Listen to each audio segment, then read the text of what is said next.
Hello everyone, welcome to GATE Academy. इसके पहले कि हम स्टार्ट करें हमारे कंटेंट को, मैं थोड़ा सा एक्सपोजर आपको गेट एकेडमी के जो कोर्सेस अवेलेबल है गेट पीजीजी सीआरटी के और उसके अलावा पब्लिकेशन बुक के, उन सारी चीज़ों का थोड़ा सा आइडिया दे दूं ताकि जो भी स्टूडेंट इसको ऑप्ट करना चाहे उसको कहाँ से ऑप्ट करना है, कहाँ से उसको डील करना है, कहाँ से पूरा हाइलाइट्स इसके मिल पाएंगे, वो सारी बातें मैं आपको बता देता हूँ।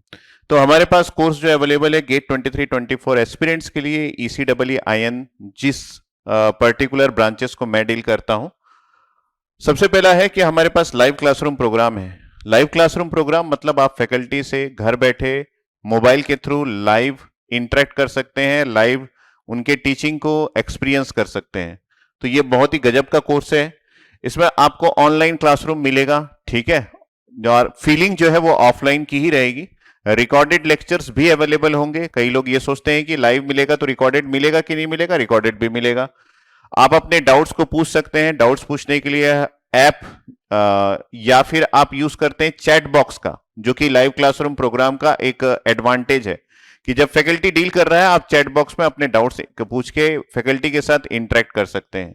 उसके अलावा फैकल्टी आपको अपने टेलीग्राम का लिंक भी देता है जहां पे आप फैकल्टी के साथ डायरेक्टली डाउट भी पूछ सकते हैं। ऑल रीडिंग कंटेंट जो अवेलेबल रहेंगे वो पीडीएफ के फॉर्म में या प्रिंटेड फॉर्म में अवेलेबल रहेगा, बेस्ड ऑन कि आपने प्रिंटेड फॉर्म के कोर्स को ऑप्ट किया है या फिर पीडीएफ के फॉर्म के कोर्स को ऑप्ट किया है। एसेंशियल, बेसिक और जीनियस जिसका नाम होता है, ठीक है। Available only on Android platform, ये अवेलेबल है एंड्रॉयड प्लेटफॉर्म में।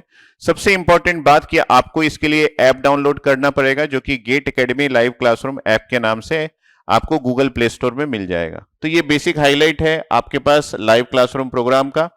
उसके अलावा हमारा जो बेस्ट सेलिंग कोर्स है वो पेन ड्राइव कोर्स है। पेन ड्राइव कोर्स मतलब आपको पेन ड्राइव जो है वो आपके घर के एड्रेस पे सेंड कर दिया जाएगा गेट एकेडमी की तरफ से। ये रिकॉर्डेड कोर्स है, जो कि एक ऑनलाइन कोर्स है जो आप घर में बैठ के एक्सेस कर सकते हो।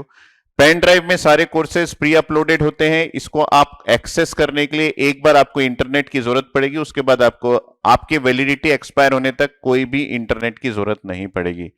इसमें भी जो आपको कोर्सेस मिलेंगे उसके प्रिंटेड बुक्स और पीडीएफ मिल जाएंगे, डिपेंड्स अपन आप किसको ऑप्ट करते हैं। तो ये सारे हाइलाइट्स यहाँ पे लिखा हुआ है, ठीक है। नेक्स्ट हम लोग बात करें कि जी ड्राइव कोर्स हमारे पास अवेलेबल है। जी ड्राइव का मीन्स है गूगल ड्राइव, जिसमें हम अपने पूरे कोर्सेज को जो कि रिकॉर्डेड फॉर्म में अवेलेबल होता है उसको अपलोड कर देते हैं, जिसको आप घर बैठे जी ड्राइव के थ्रू डाउनलोड कर सकते हैं।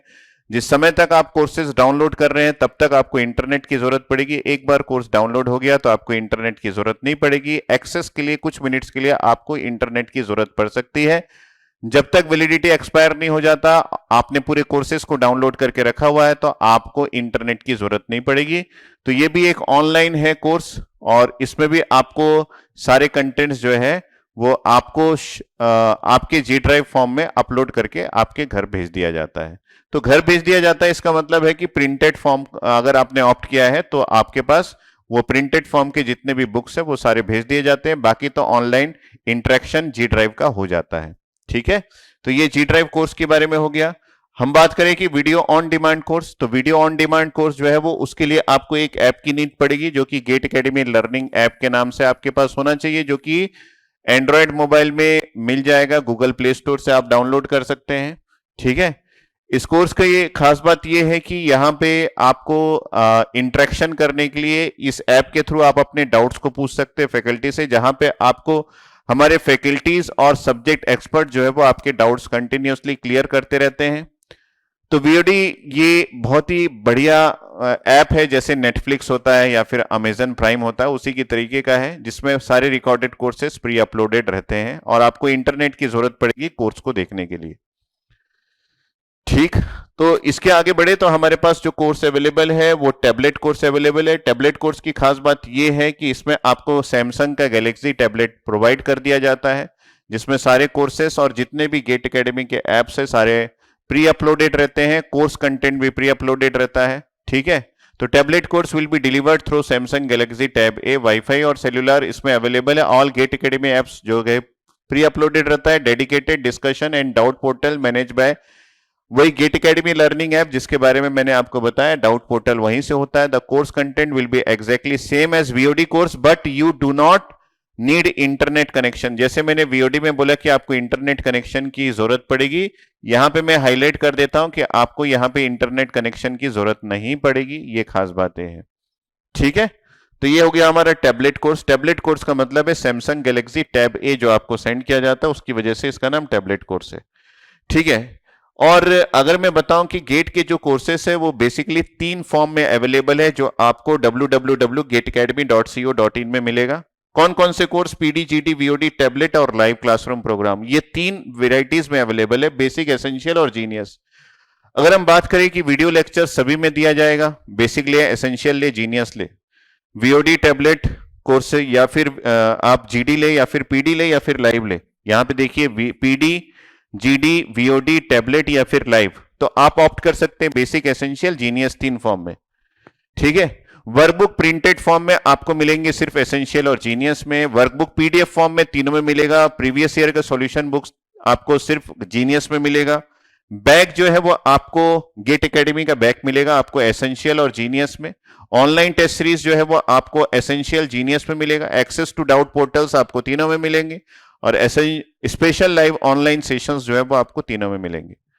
तो ये हो गया टोटली गेट के कोर्सेस। बुक्स के बारे में हम डिस्कस करेंगे, लेकिन हमारे कुछ और कोर्सेज भी है जो कि आप यहां पे देख सकते हैं। कैंपस रिक्रूटमेंट ट्रेनिंग हम प्रोवाइड करते हैं, जिसमें टेक्निकल के साथ साथ आपको सॉफ्ट स्किल्स भी सिखाया जाता है। ठीक है, ये हमारे कंप्यूटर साइंस के डिपार्टमेंट के लोग करते हैं, वहां के फैकल्टी एक्सपर्ट करते हैं, जो कि इलेक्ट्रिकल, इलेक्ट्रॉनिक्स और आईएन स्टूडेंट्स भी ऑप्ट कर सकते हैं। क्योंकि कैंपस रिक्रूटमेंट ट्रेनिंग में आपको कोर सब्जेक्ट नहीं पूछा जाता, बेसिकली आपको C programming, data structure, C plus plus, STL, Python, 200 plus coding problems, basic of OS, DBMS, computer network पूछा जाता है। एप्टीट्यूड एंड रीजनिंग जो आपको इन जनरल 100 प्लस आवर्स की क्लासेस मिलेंगी, जो कि मेन रिटर्न एग्जाम्स में पूछा जाता है जब आप गूगल, विप्रो, टीसीएस का एग्जाम्स देंगे, है ना, ऑनलाइन में। पीडी सेशंस मतलब पर्सनालिटी डेवलपमेंट सेशन, जो कि आपकी ली जाएगी इस कोर्स के अंदर। पर्सनालिटी डेवलपमेंट में आपको soft skill, English communications, how to manage etiquettes, ये सारी चीजें आपको बताई जाएगी, और पर्सनल इंटरव्यू गाइडेंस भी आपको प्रोवाइड किया जाएगा। ठीक है, इसके अलावा हमारे पास एक और कोर्स है जो कि पोस्ट गेट गाइडेंस का है, जिसमें आपको गेट क्रैक करने के बाद आपके डिफरेंट स्कोर्स में कौन कौन से इंस्टीट्यूट्स आपको मिल सकते हैं, आईआईटीज, आईआईएससी और पीएसयू में, जिसमें भी आपको ऑप्ट करना है। ऑप्टिमम यूज कैसे करना है अपने गेट स्कोर का, ताकि आपको कुछ ना कुछ ऑप्शंस मिल जाए। इंटरव्यू गाइडेंस जो डिफरेंट पीएसयूज लेते हैं, जिसमें आपको जीडी, जीटी, पीआई ये सभी होता है, ग्रुप डिस्कशन, ग्रुप टास्क और पर्सनल इंटरव्यू, उसके लिए हम गाइडेंस करते हैं। सीवी के लिए हम गाइडेंस करते हैं। Exclusive guidance for admission in IITs, exclusive guidance for recruitment in any PSU across India. Interview guidance, guidance related to CCMT, मतलब एनआईटी में एडमिशन के लिए जैसे सीओएपी आईआईटीज में एडमिशन के लिए, वैसे सीसीएमटी एनआईटी में एडमिशन के लिए। एलुमनाई कनेक्ट मतलब हम आपके उन स्टूडेंट से, हमारे एलुमनाई से इंटरेक्ट करवाएंगे जो ऑलरेडी प्लेस्ड है पीएसयू में या फिर किसी आईआईटी से अपना कोर्स पढ़ाई कर रहे हैं। तो उनसे इंटरेक्ट करने से आपको यह पता चलेगा कि रियलिटी एंड फैक्ट्स क्या है, आईआईटीज की बात करें, एनआईटीज की बात करें या फिर पीएसयू के बारे में बात करें। गाइडेंस रिलेटेड टू आपका सीवी कैसे फॉर्म आपको बनाना है, वो सारी चीजें हम आपको बताते हैं। अब हम आ जाते हैं गेट एकेडमी पब्लिकेशंस में आपको कौन कौन से बुक्स मिल सकते हैं। बहुत ही उम्दा बुक्स है, इंडिया द्वारा मैक्सिमम लोगों द्वारा पसंदीदा ये बुक्स है। तो जितने भी ब्रांचेस है सभी के लिए कॉमन 2 सब्जेक्ट्स होते हैं, मैथमेटिक्स और एप्टीट्यूड, ये दोनों के बुक्स अवेलेबल है। इस बुक्स में पीवाईक्यू पूरा कवर्ड है, किसी क्वेश्चंस को डिफरेंट मेथड से सॉल्व कैसे कर सकते हैं वो प्रोवाइडेड है, और उसके अलावा क्यूआर कोड प्रोवाइडेड है, जिसको स्कैन करके आप यूट्यूब चैनल में ये देख सकते हैं कि उस पर्टिकुलर प्रॉब्लम को कोई फैकल्टी कैसे सॉल्व करता है। ठीक है, तो ये आपके पास अवेलेबल है मैथमेटिक्स और एप्टीट्यूड के। आगे हम बात करें तो यहां पे हमारे पास कॉमन टॉपिक्स जो कि ECEE में होते हैं, टॉपिक का मतलब है सब्जेक्ट, जैसे कंट्रोल सिस्टम, नेटवर्क, डिजिटल, ये सारे सब्जेक्ट्स कॉमन होते हैं। तो उनके लिए अलग अलग बुक फ्रेम किया गया है।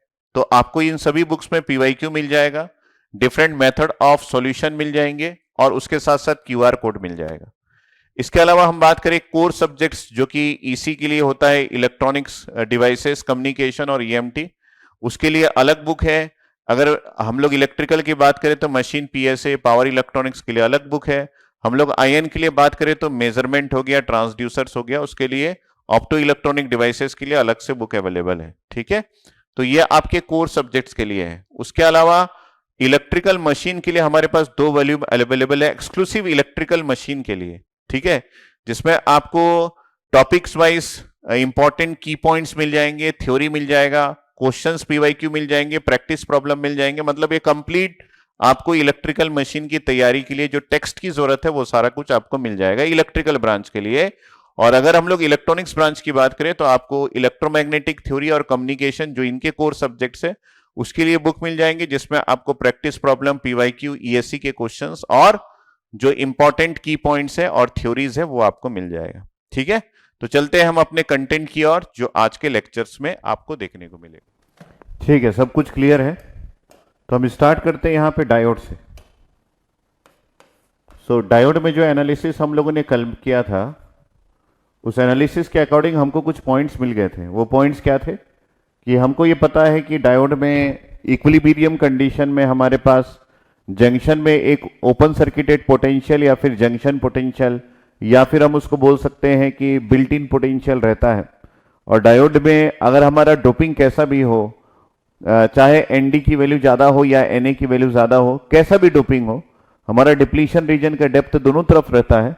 लेकिन ये डिपेंड करता है कि किस तरफ ज़्यादा है किस तरफ कम है। उसकी वजह से डिप्लीशन रीजन का जो पेनिट्रेशन डेप्थ है जिसको हम लोग एक्सएन नॉट और एक्सपी नॉट बोलते हैं, उसका जो डिस्टेंस है या फिर लेंथ है वो डिफर करता है।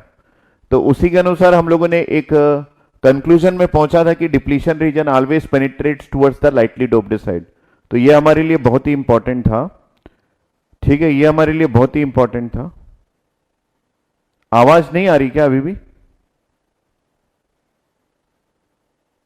आवाज नहीं आ रही है ऐसा लिखे हैं। अभी भी नहीं आ रही क्या आवाज? आवाज के बारे में बताइए। आवाज आशीष रंजन आप बताइए। तो उसके अकॉर्डिंग हम लोगों ने काफी सारा एनालिसिस कर लिया था और काफी सारे फार्मूलेज भी हम लोगों ने फाइंड आउट कर लिया था और उन फार्मूलेज को यूज करते हैं हम और उनके थ्रू कुछ नए पैरामीटर्स को फाइंड आउट करने का हम स्टार्ट कर चुके थे। तो जो इंपॉर्टेंट पॉइंट हम लोग डायोड में देख रहे थे वो थे कि हम जंक्शन में इलेक्ट्रिक फील्ड को फाइंड आउट कर रहे थे। जंक्शन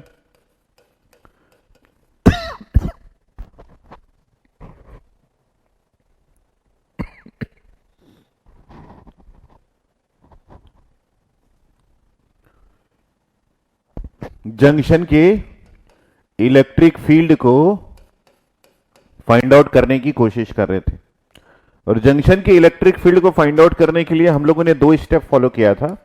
एक कि हम लोगों ने ये सोचा कि हम चार्ज डेंसिटी कितना रखे हैं coulomb per centimetre cube junction में versus length of the semiconductor के थ्रू हम लोगों ने पहला ग्राफ बना लिया था जिसमें हमारा दोनों साइड जो यूनिफॉर्मली डोप्ड था और उसके अकॉर्डिंग हम लोगों ने एक ग्राफ ड्रॉ किया था। सेकेंड स्टेप में मैंने ये बोला था कि आपको सेकेंड स्टेप में हम इलेक्ट्रिक फील्ड का एक ग्राफ ड्रॉ करेंगे, है ना, इलेक्ट्रिक फील्ड का एक ग्राफ ड्रॉ करेंगे और ये इलेक्ट्रिक फील्ड का यूनिट होता है वोल्ट पर सेंटीमीटर में और ये हम वर्सेस लेंथ के अक्रॉस ड्रॉ करेंगे। ये हमारा कल का 2 पार्ट था और इसी के अकॉर्डिंग हम लोग एनालिसिस करेंगे ये सोचे थे। सॉरी, लेंथ जो है वो सेंटीमीटर में है ना,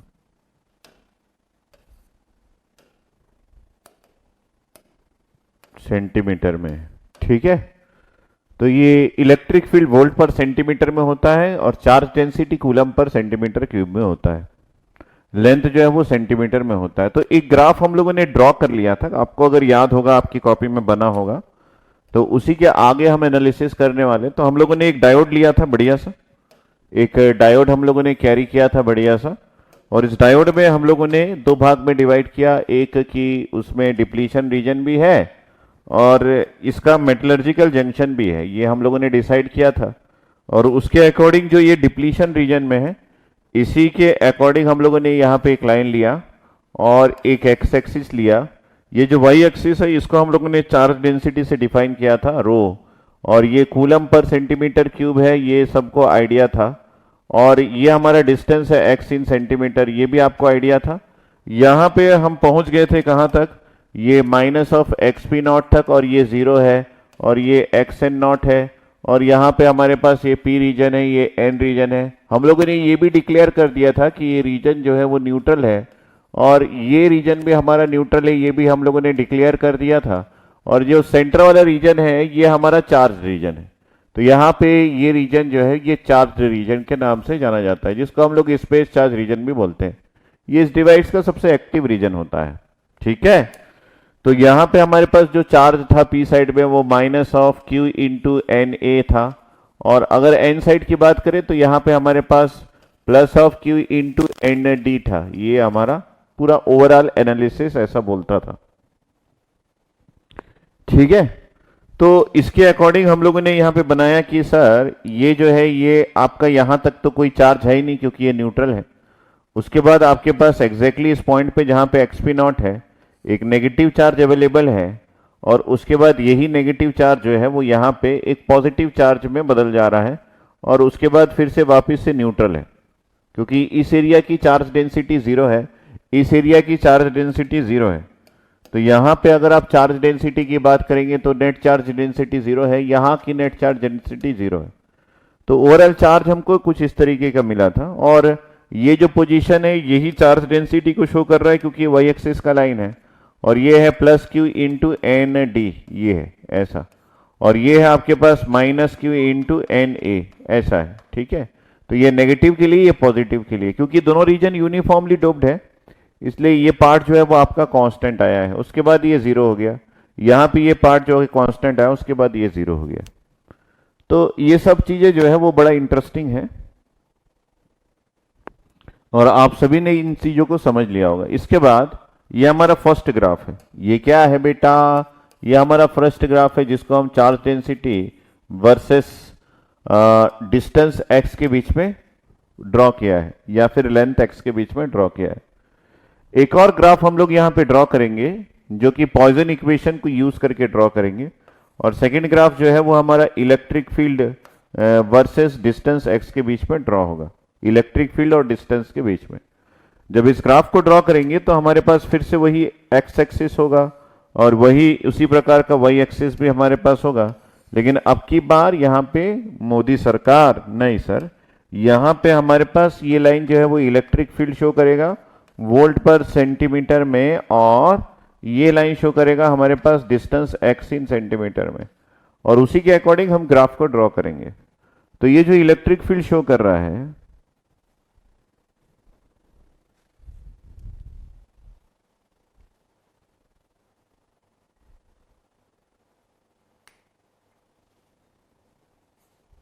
ये जो इलेक्ट्रिक फील्ड शो कर रहा है, इस इलेक्ट्रिक फील्ड के बारे में मैं बताऊं कि इस इलेक्ट्रिक फील्ड को फाइंड आउट करने के लिए हम एक फॉर्मूला यूज कर सकते हैं, और वो फॉर्मूला है पॉइजन इक्वेशन का।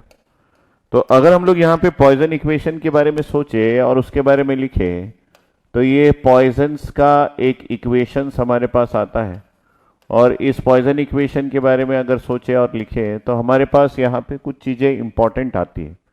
वो ये कि पॉइजन इक्वेशन होता है divergence of del of the divergence of v is equal to, ये होता है charge density divided by epsilon, charge density divided by epsilon. ये हमारा पॉइजन इक्वेशन इस तरीके से रिप्रेजेंट होता है। तो ये, या फिर इसको हम लोग ऐसा भी लिखते हैं, that is del square of v is equal to charge density divided by epsilon.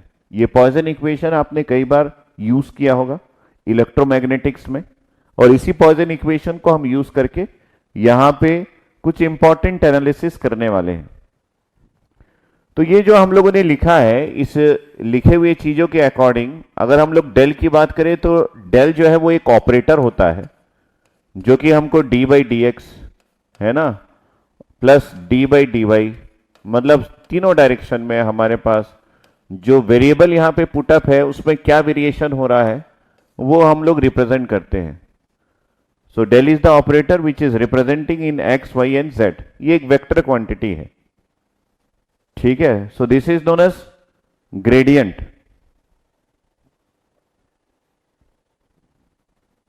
ठीक है, तो मैं इसको दूसरे पेज में ले जाता हूं और यही बात को मैं आपको थोड़ा डीप में समझाता हूं।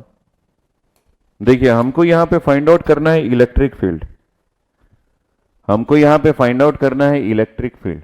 तो इलेक्ट्रिक फील्ड जो है वो है हमारे पास negative gradient of potential dV by dx। और हम लोग मैग्नीट्यूड ऑफ इलेक्ट्रिक फील्ड की बात करें तो ये है हमारे पास dV बाई dx। ये हम सबको पता है, ये काफी दिनों से मैं आपको बताया पड़ा हूं। तो इसी इलेक्ट्रिक फील्ड को फाइंड आउट करने के लिए जब हम पॉइसन इक्वेशन को यूज करेंगे तो यही इलेक्ट्रिक फील्ड जो है वो रिप्रेजेंट होगा integration of charge density divided by epsilon, and this is integrated with respect to distance. Actually मेरे को इस फॉर्मूले तक पहुंचना है। तो ये जो फॉर्मूला मैंने यहां पे लिखा है ये फॉर्मूला भी पॉइसन इक्वेशन ही कहलाता है। ये जो मैंने यहां पे लिखा है ये फॉर्मूला भी आपका पॉइसन्स का इक्वेशन ही कहलाता है। ये फॉर्मूला पॉइसन इक्वेशन ही कहलाता है। लेकिन यहां तक पहुंचे कैसे उसकी मैं बात कर रहा हूं। तो यहां तक पहुंचने के लिए जो पॉइसन ने बताया है उसके अकॉर्डिंग मैं बात कर रहा हूं। तो सिंस वी नो कि डेल स्क्वायर वी जो है वो होता है charge density divided by epsilon. यहां से मैं स्टार्ट कर रहा हूं। तो ये है del of del V is equal to charge density divided by epsilon. तो ये जो डेल ऑपरेटर यहां पे लिखा गया है ये एक्चुअली इस पर्टिकुलर केस में ये ग्रेडियंट है। ये क्या है? ये ग्रेडियंट है। और ग्रेडियंट का मतलब होता है with respect to distance, that is change with respect to distance. मैं यहां पे लिख देता हूं, यहां पे मैं लिख देता हूं this is nothing but the change in the given parameter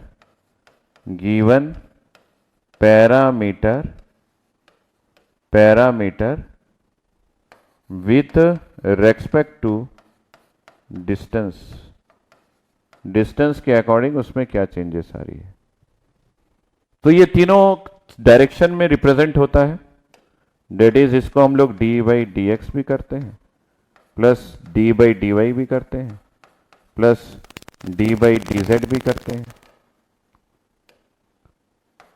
D by D Z भी लिखते हैं। और जो भी पैरामीटर आपको यहां पे रिप्रेजेंट करना है, जैसे यहां v है, उसको रिप्रेजेंट करते हैं। तो यहां पे हमारे पास तीनों एक्सिस में हम कोई एनालिसिस नहीं कर रहे हैं। हम ना तो y एक्सिस में कोई एनालिसिस कर रहे हैं ना z एक्सिस में। एक ही एक्सिस में हम एनालिसिस कर रहे हैं और वो एक्सिस है x। अगर यहां पे x एक्सिस में ही एनालिसिस हो रहा है तो मैं इसी इक्वेशन को ऐसा भी लिख सकता हूं, this can be also be written as D square V divided by D X square, क्योंकि यहां पे डेल और डेल 2 है, multiplication of 2, so that can be written as charge density divided by epsilon. या फिर इसी इक्वेशन को मैं लिख सकता हूं, मेरे को यह पता है कि इसी इक्वेशन को मैं ऐसा भी लिख सकता हूं, electric field is equal to the gradient of v। आपको दिख रहा है ना, ग्रेडियंट मतलब with respect to distance, the gradient of v। अगर ऐसा है तो यहां पे मैं लिख सकता हूं दिस इज डेल, और ग्रेडियंट ऑफ v क्या हो जाएगा सर? ये इलेक्ट्रिक फील्ड हो जाएगा। ध्यान से देखते रहिए, ये सब पूछेगा नहीं लेकिन थोड़ा एनालिसिस आपको आना चाहिए। तो मैंने इसको ऐसा लिख दिया। तो ये जो डेल ऑपरेटर है ये फिर से इलेक्ट्रिक फील्ड का ग्रेडियंट बन गया। तो अगर ये इलेक्ट्रिक फील्ड का ग्रेडियंट बन गया तो मैं यहां पे D E by D X लिख दिया, and this can be written as rho divided by epsilon. Epsilon is the permittivity of medium. यहां पे मीडियम क्या है? सिलिकॉन है। ठीक है, तो यहां से एक एक करके फॉलो करते जाइए। ये मेरा पहला स्टेप है, फिर ये दूसरा है, फिर उसके बारे में मैंने विस्तार से बताया, और ये तीसरा है, ये चौथा है। ठीक है, तो अगर ऐसा है तो मैं यहां पे इसको इसी तरीके से भी लिख सकता हूं, that is D E is equal to this is charge density divided by epsilon of D X. बस यहां तक मैं छोड़ देता हूं। इसके बाद अगर मेरे को इलेक्ट्रिक फील्ड फाइंड आउट करना है तो मैं इलेक्ट्रिक फील्ड को फाइंड आउट कर सकता हूं by taking that is integration of charge density by epsilon with respect to dx. यही फॉर्मूला मैंने यहां पे लिखा है. That is electric field is equal to integration of charge density divided by epsilon into dx with respect to dx. तो इसी फॉर्मूले तक मुझे पहुंचना था जिसको मैंने एनालिसिस करके आपको दिखाया. सो ये है हमारा मेन फॉर्मूला.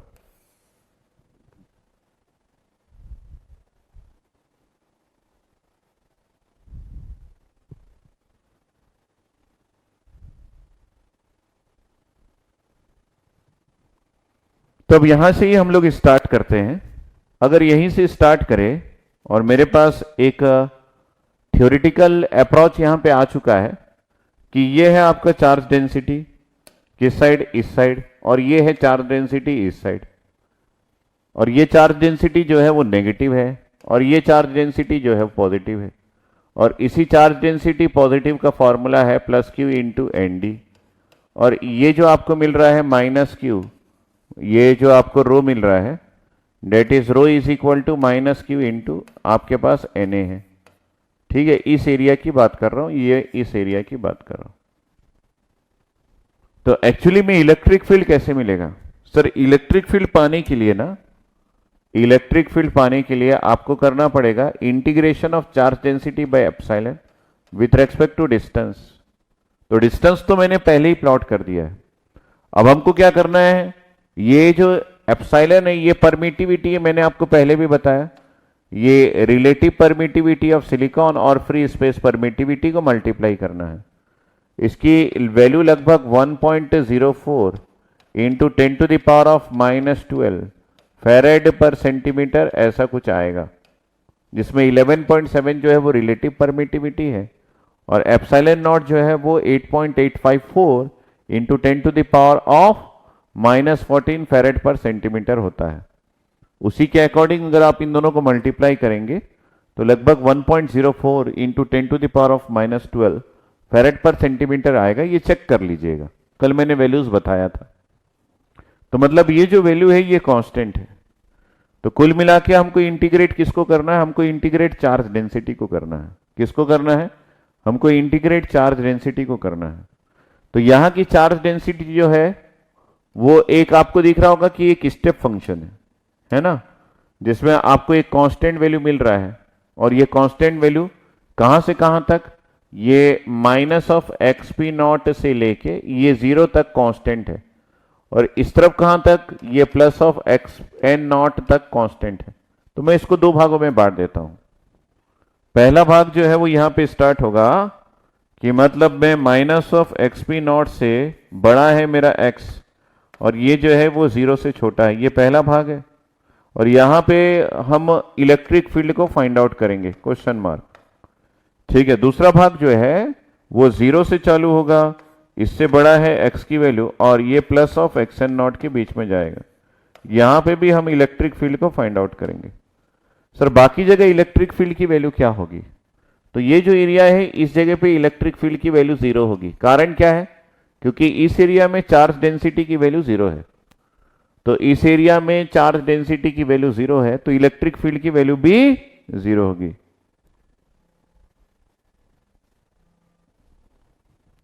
चार्ज डेंसिटी की वैल्यू 0 है तो इलेक्ट्रिक फील्ड की वैल्यू भी 0 होगी.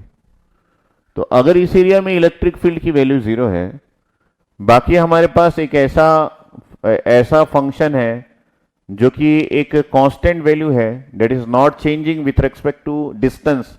एक कांस्टेंट वैल्यू है जो कि डिस्टेंस के अकॉर्डिंग चेंज नहीं हो रहा है. तो मैं यहां पे बोलूंगा कि इलेक्ट्रिक फील्ड की वैल्यू 0 है और वाई एक्सिस आपका इलेक्ट्रिक फील्ड को शो करता है. तो यहां पे इलेक्ट्रिक फील्ड की वैल्यू 0 है. कोई पूछेगा क्यों है? क्योंकि यहां नेट चार्ज डेंसिटी की वैल्यू ही 0 है. ठीक है, तो जब हम लोग एक्सपी नॉट से इसके बीच में काम करेंगे तो डेफिनेटली हमको यहां पे जो भी फंक्शन मिलेगा वो एक रैंप फंक्शन मिलेगा. तो ये कैसा रैंप रहेगा? एक नेगेटिव रैंप रहेगा. तो नेगेटिव रैंप को मैं नेगेटिव रैंप इस तरीके से बना दिया. That means with respect to distance, जैसे जैसे आप डिस्टेंस की ओर बढ़ेंगे इसका मैग्नीट्यूड जो है वो रिड्यूस होगा. तो ये एक नेगेटिव रैंप फंक्शन मैंने बना दिया. सिमिलरली इस एरिया में आपके पास इलेक्ट्रिक फील्ड की वैल्यू जो है वो 0 है. क्यों 0 है?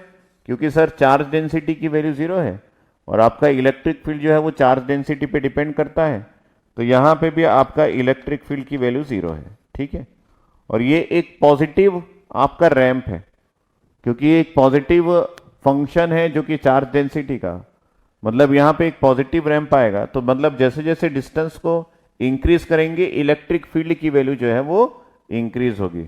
तो मैं अगर डिस्टेंस की वैल्यू को इंक्रीज कर रहा हूं तो इलेक्ट्रिक फील्ड की वैल्यू जो है वो इंक्रीज होनी चाहिए। तो ये देखिए इलेक्ट्रिक फील्ड की वैल्यू इंक्रीज हो रही है। तो इस तरीके का आपको एक रैंप फंक्शन इस पर्टिकुलर इक्वेशन से मिल सकता है। तो हम लोगों ने पहले ही ड्रॉ कर दिया ताकि हम क्रैश कोर्स की तरह एनालिसिस कर सके। तो अगर इस पॉइंट की बात करें तो ये पॉइंट क्या है, ये पॉइंट मेरे पास, इसका एक डेरिवेशन भी है बहुत लंबा चौड़ा सा, जिसमें हम एब्सोल्यूट वैल्यू ना फाइंड आउट करके पूरे ओरिजिनल फार्मूले को फाइंड आउट कर सकते हैं by taking integration twice and thrice, 2 से 3 बार इंटीग्रेट करके। तो वो भी मैं फुल कोर्स में आपको बताता हूं, लेकिन अभी उसकी जरूरत नहीं है। तो यहां पे आपके पास है एक्स एंड नॉट की वैल्यू और ये जो है ये जीरो है। तो ये आपको एक रैंप फंक्शन आपको मैंने क्रिएट करके दिया है, तो उसको हम लोग अभी थोड़ा सा एनालिसिस भी करेंगे और इसके एब्सोल्यूट वैल्यू को फाइंड आउट भी करेंगे। तो आपको ये दिख रहा होगा कि इलेक्ट्रिक फील्ड का लाइन वाई एक्सिस है, यहां पे इलेक्ट्रिक फील्ड अलग वैल्यू है, यहां पे इलेक्ट्रिक फील्ड अलग वैल्यू है, यहां पे इलेक्ट्रिक फील्ड, और इस पॉइंट पे इलेक्ट्रिक फील्ड की अलग वैल्यू है। अगर मैग्नीट्यूड के टर्म्स में बात करें तो सबसे largest magnitude of electric field यहीं पे मिला है और इस पॉइंट को हम ई नॉट मैक्स के नाम से लिख देते हैं। उसी प्रकार इलेक्ट्रिक फील्ड की वैल्यू यहां पे कुछ है, यहां पे कुछ है, यहां पे वेरिएबल इलेक्ट्रिक फील्ड है। इलेक्ट्रिक फील्ड की वैल्यू वेरी कर रही है विथ रेस्पेक्ट टू डिस्टेंस, मतलब डिस्टेंस पे डिपेंड करता है इलेक्ट्रिक फील्ड का वैल्यू। लेकिन इस पॉइंट पे हम अगर मैग्नीट्यूड के टर्म्स में बात करें तो सबसे ज्यादा इलेक्ट्रिक फील्ड की वैल्यू यहीं पे मिलेगी। तो ये जो पॉइंट है, इसी पॉइंट में जो आपको फार्मूला मिलता है वो Q into N D into x N naught और उसके साथ आपको मिल जाएगा एप्सिलॉन। ये आपको दिख भी रहा है, charge density Q into N D है और वो dx के रेस्पेक्ट में इंटीग्रेट है तो एक्स एन नॉट आ जाएगा डिवाइडेड बाय एप्सिलॉन। मैं निकाल के दिखाऊंगा। और इसी पॉइंट पे अगर आप बात करें तो यहां पे एक और फॉर्मूला दिख सकते हैं, Q into N A into x P naught, magnitude की बात कर रहा हूं, डिवाइडेड बाय एप्सिलॉन।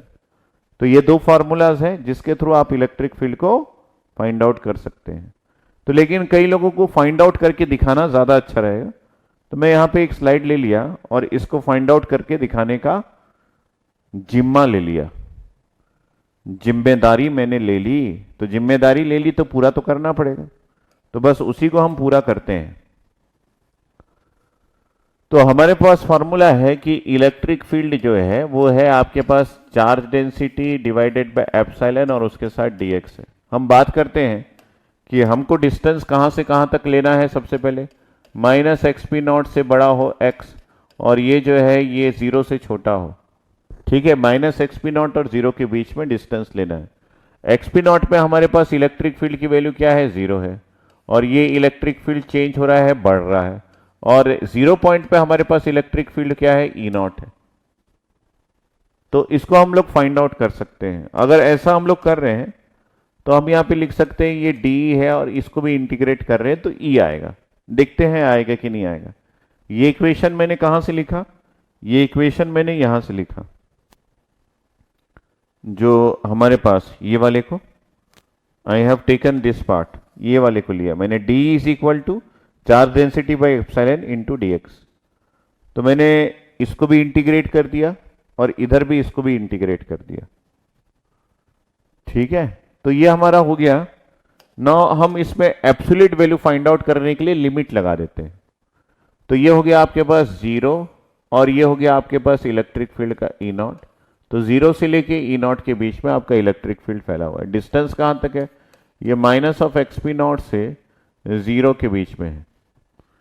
ठीक है, तो ये आपका लिमिट्स मैंने इसमें पुटअप कर दिया इंटीग्रेशन में, और उसके बाद मैं यहां पे लिखता हूं this is E not minus 0 आ जाएगा और यहां पे आपके पास 1/एप्सिलॉन तो बाहर आ जाएगा।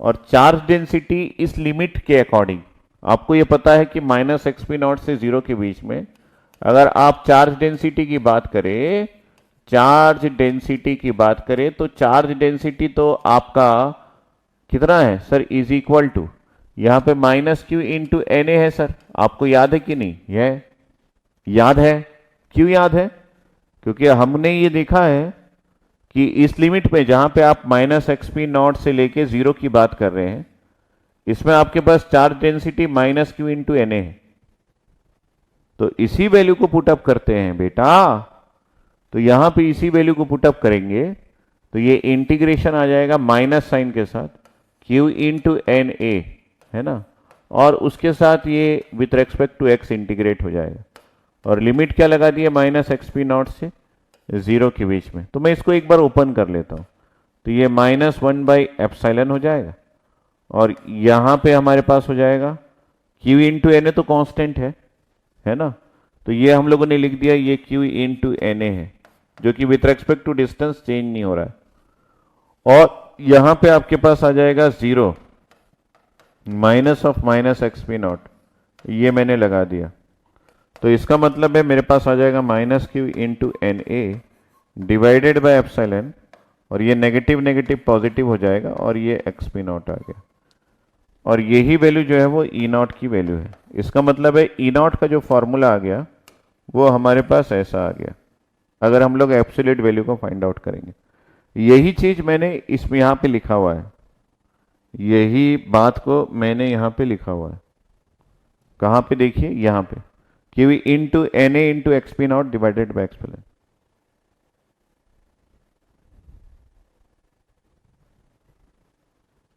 ठीक है, तो ये मेरा एक पार्ट हो गया। अब इसका ही दूसरा पार्ट भी बचा हुआ है। दूसरा पार्ट क्या है, ये तो आपने नेगेटिव साइड का कर दिया, मतलब जीरो से पीछे वाली साइड का। अब जीरो से आगे वाली साइड का भी करेंगे, तो अगर मेरा लिमिट है जीरो से आगे वाली साइड, मतलब एक्स की वैल्यू, और ये जो है वो एक्स एन नॉट तक गया है, तो यहां पे इलेक्ट्रिक फील्ड की वैल्यू क्या है, जीरो में ई नॉट है, और ये ई की वैल्यू, इलेक्ट्रिक फील्ड की वैल्यू वेरिएट कर रही है क्योंकि वेरिएशन है, और ये कहां तक है, ये हमारा एक्स एन नॉट में इलेक्ट्रिक फील्ड की वैल्यू कितनी हो जाएगी सर, इस डिस्टेंस पे करस्पॉन्डिंग इलेक्ट्रिक फील्ड की वैल्यू जीरो हो जाएगी, तो ये ई नॉट से जीरो के बीच में है। तो आप देख सकते हैं जीरो से एक्स एन नॉट में ई नॉट से जीरो तक है, तो यही बात आप इस डायग्राम में भी देख सकते हैं। ये देखिए जीरो से एक्स एन नॉट के बीच में आपका इलेक्ट्रिक फील्ड, यहां पे हम लोग लेते हैं ई नॉट, और इस जगह पे इलेक्ट्रिक फील्ड की वैल्यू जीरो है, तो ई नॉट से जीरो के बीच में आपका डिस्टेंस है जीरो से एक्स एन नॉट। तो दो चीजें आपको केयर करनी है, एक इलेक्ट्रिक फील्ड में क्या वेरिएशन हो रहा है और डिस्टेंस में क्या वेरिएशन हो रहा है। तो जीरो के करस्पॉन्डिंग इलेक्ट्रिक फील्ड की वैल्यू ई नॉट है, और एक्स एन नॉट डिस्टेंस पे करस्पॉन्डिंग इलेक्ट्रिक फील्ड की वैल्यू जीरो है। बस अगर ये बात आपको पता चल गया तो आप लगा दीजिए यहां पे वही formula, that is equal to charge density divided by epsilon with respect to DX, और इन दोनों में लिमिट लगा दीजिए। लिमिट क्या, यहां पे आपके पास ई नॉट से जीरो के बीच में है, यहां पे जीरो से एक्स एन नॉट के बीच में, ये मैंने लगा दिया। तो इसका मतलब है कि ये आ जाएगा जीरो माइनस ई नॉट, और राइट साइड में आपके पास आ जाएगा रो की वैल्यू, जीरो से एक्स एन नॉट के बीच में क्या है sir, Q into N D है, आपको नहीं पता क्या, हाँ मुझे पता है, और ये आ जाएगा आपके पास X N not minus zero, ये आ गया। इसका मतलब है आपके पास फॉर्मूला आ गया minus of Q into N D divided by epsilon, और उसके साथ मल्टीप्लाई होगा एक्स एन नॉट, और ये हो गया आपका इलेक्ट्रिक फील्ड का वैल्यू। सो ये आपका दूसरा इक्वेशन। तो यहां पे इक्वेशन क्या गया, minus Q into N into x P not divided by epsilon, यहां पे क्या गया minus Q into N D into x N naught divided by epsilon. तो दोनों की वैल्यू माइनस है, क्योंकि आपका जो इलेक्ट्रिक फील्ड का मैक्सिमम वैल्यू आ रहा है वो इलेक्ट्रिक फील्ड के वाई एक्सिस लाइन में नेगेटिव साइड में आ रहा है। अगर आप ध्यान से देखेंगे तो इस वाई एक्सिस के लाइन में ये नेगेटिव साइड में आ रहा है, इसलिए ये जो दोनों वैल्यूज है ये नेगेटिव वैल्यूज आए हैं। Minus X N not minus Q into N A into x P not divided by epsilon, minus Q into N D into x N naught divided by epsilon. तो ये दोनों formula बड़ा important है, derivation important नहीं है।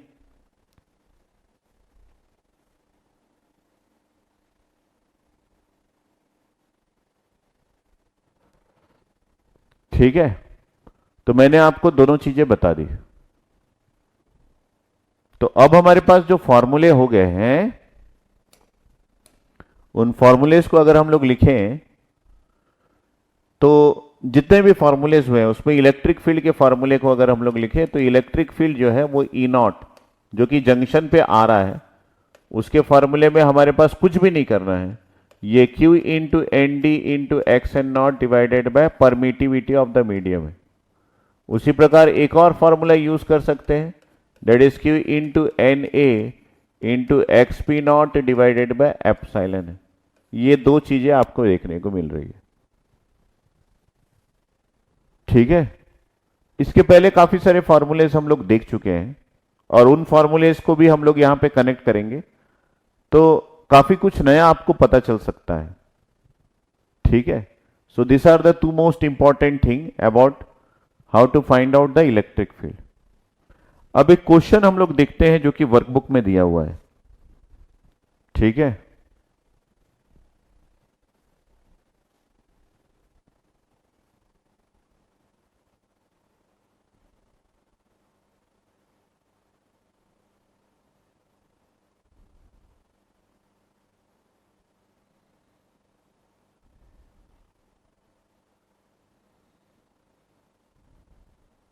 सभी के पास workbook है ना?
ठीक है, इसी बेस पे हम एक क्वेश्चन बना रहे हैं, डेट इज क्वेश्चन नंबर 6।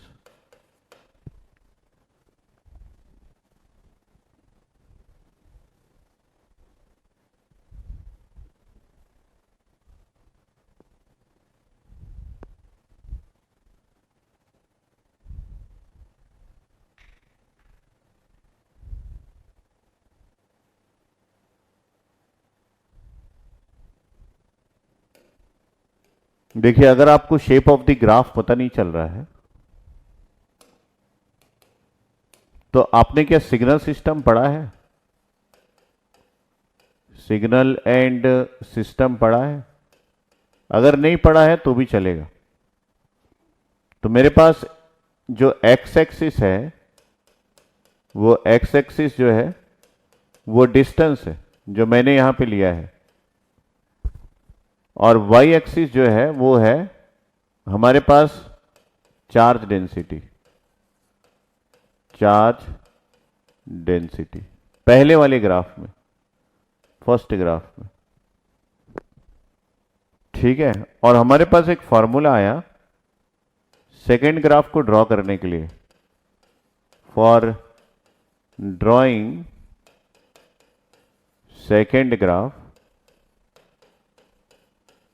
हमारे पास एक फॉर्मूला आया। वो फॉर्मूला क्या है कि अगर आप इलेक्ट्रिक फील्ड फाइंड आउट करना चाहते हैं तो आप चार्ज डेंसिटी को इंटीग्रेट कर दे विथ रेस्पेक्ट टू एक्स। तो 1/एप्सिलॉन को मैं बाहर निकाल दिया और ये सिंपली चार्ज डेंसिटी को इंटीग्रेट करना है विथ रेस्पेक्ट टू एक्स। अगर मैं आपको ये बोल दूं, है ना, कि ये चार्ज डेंसिटी की वैल्यू जो है वो कांस्टेंट है, ये चेंज नहीं हो रही है विथ रेस्पेक्ट टू डिस्टेंस, तो इसका मतलब है कि आपको एक कांस्टेंट को इंटीग्रेट करना है एक्स एक्सिस के रेस्पेक्ट में।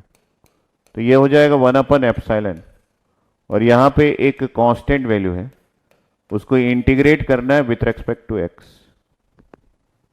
तो आपको क्या मिलेगा यहां पे? सर ये 1/एप्सिलॉन तो ऐसा ही रह जाएगा।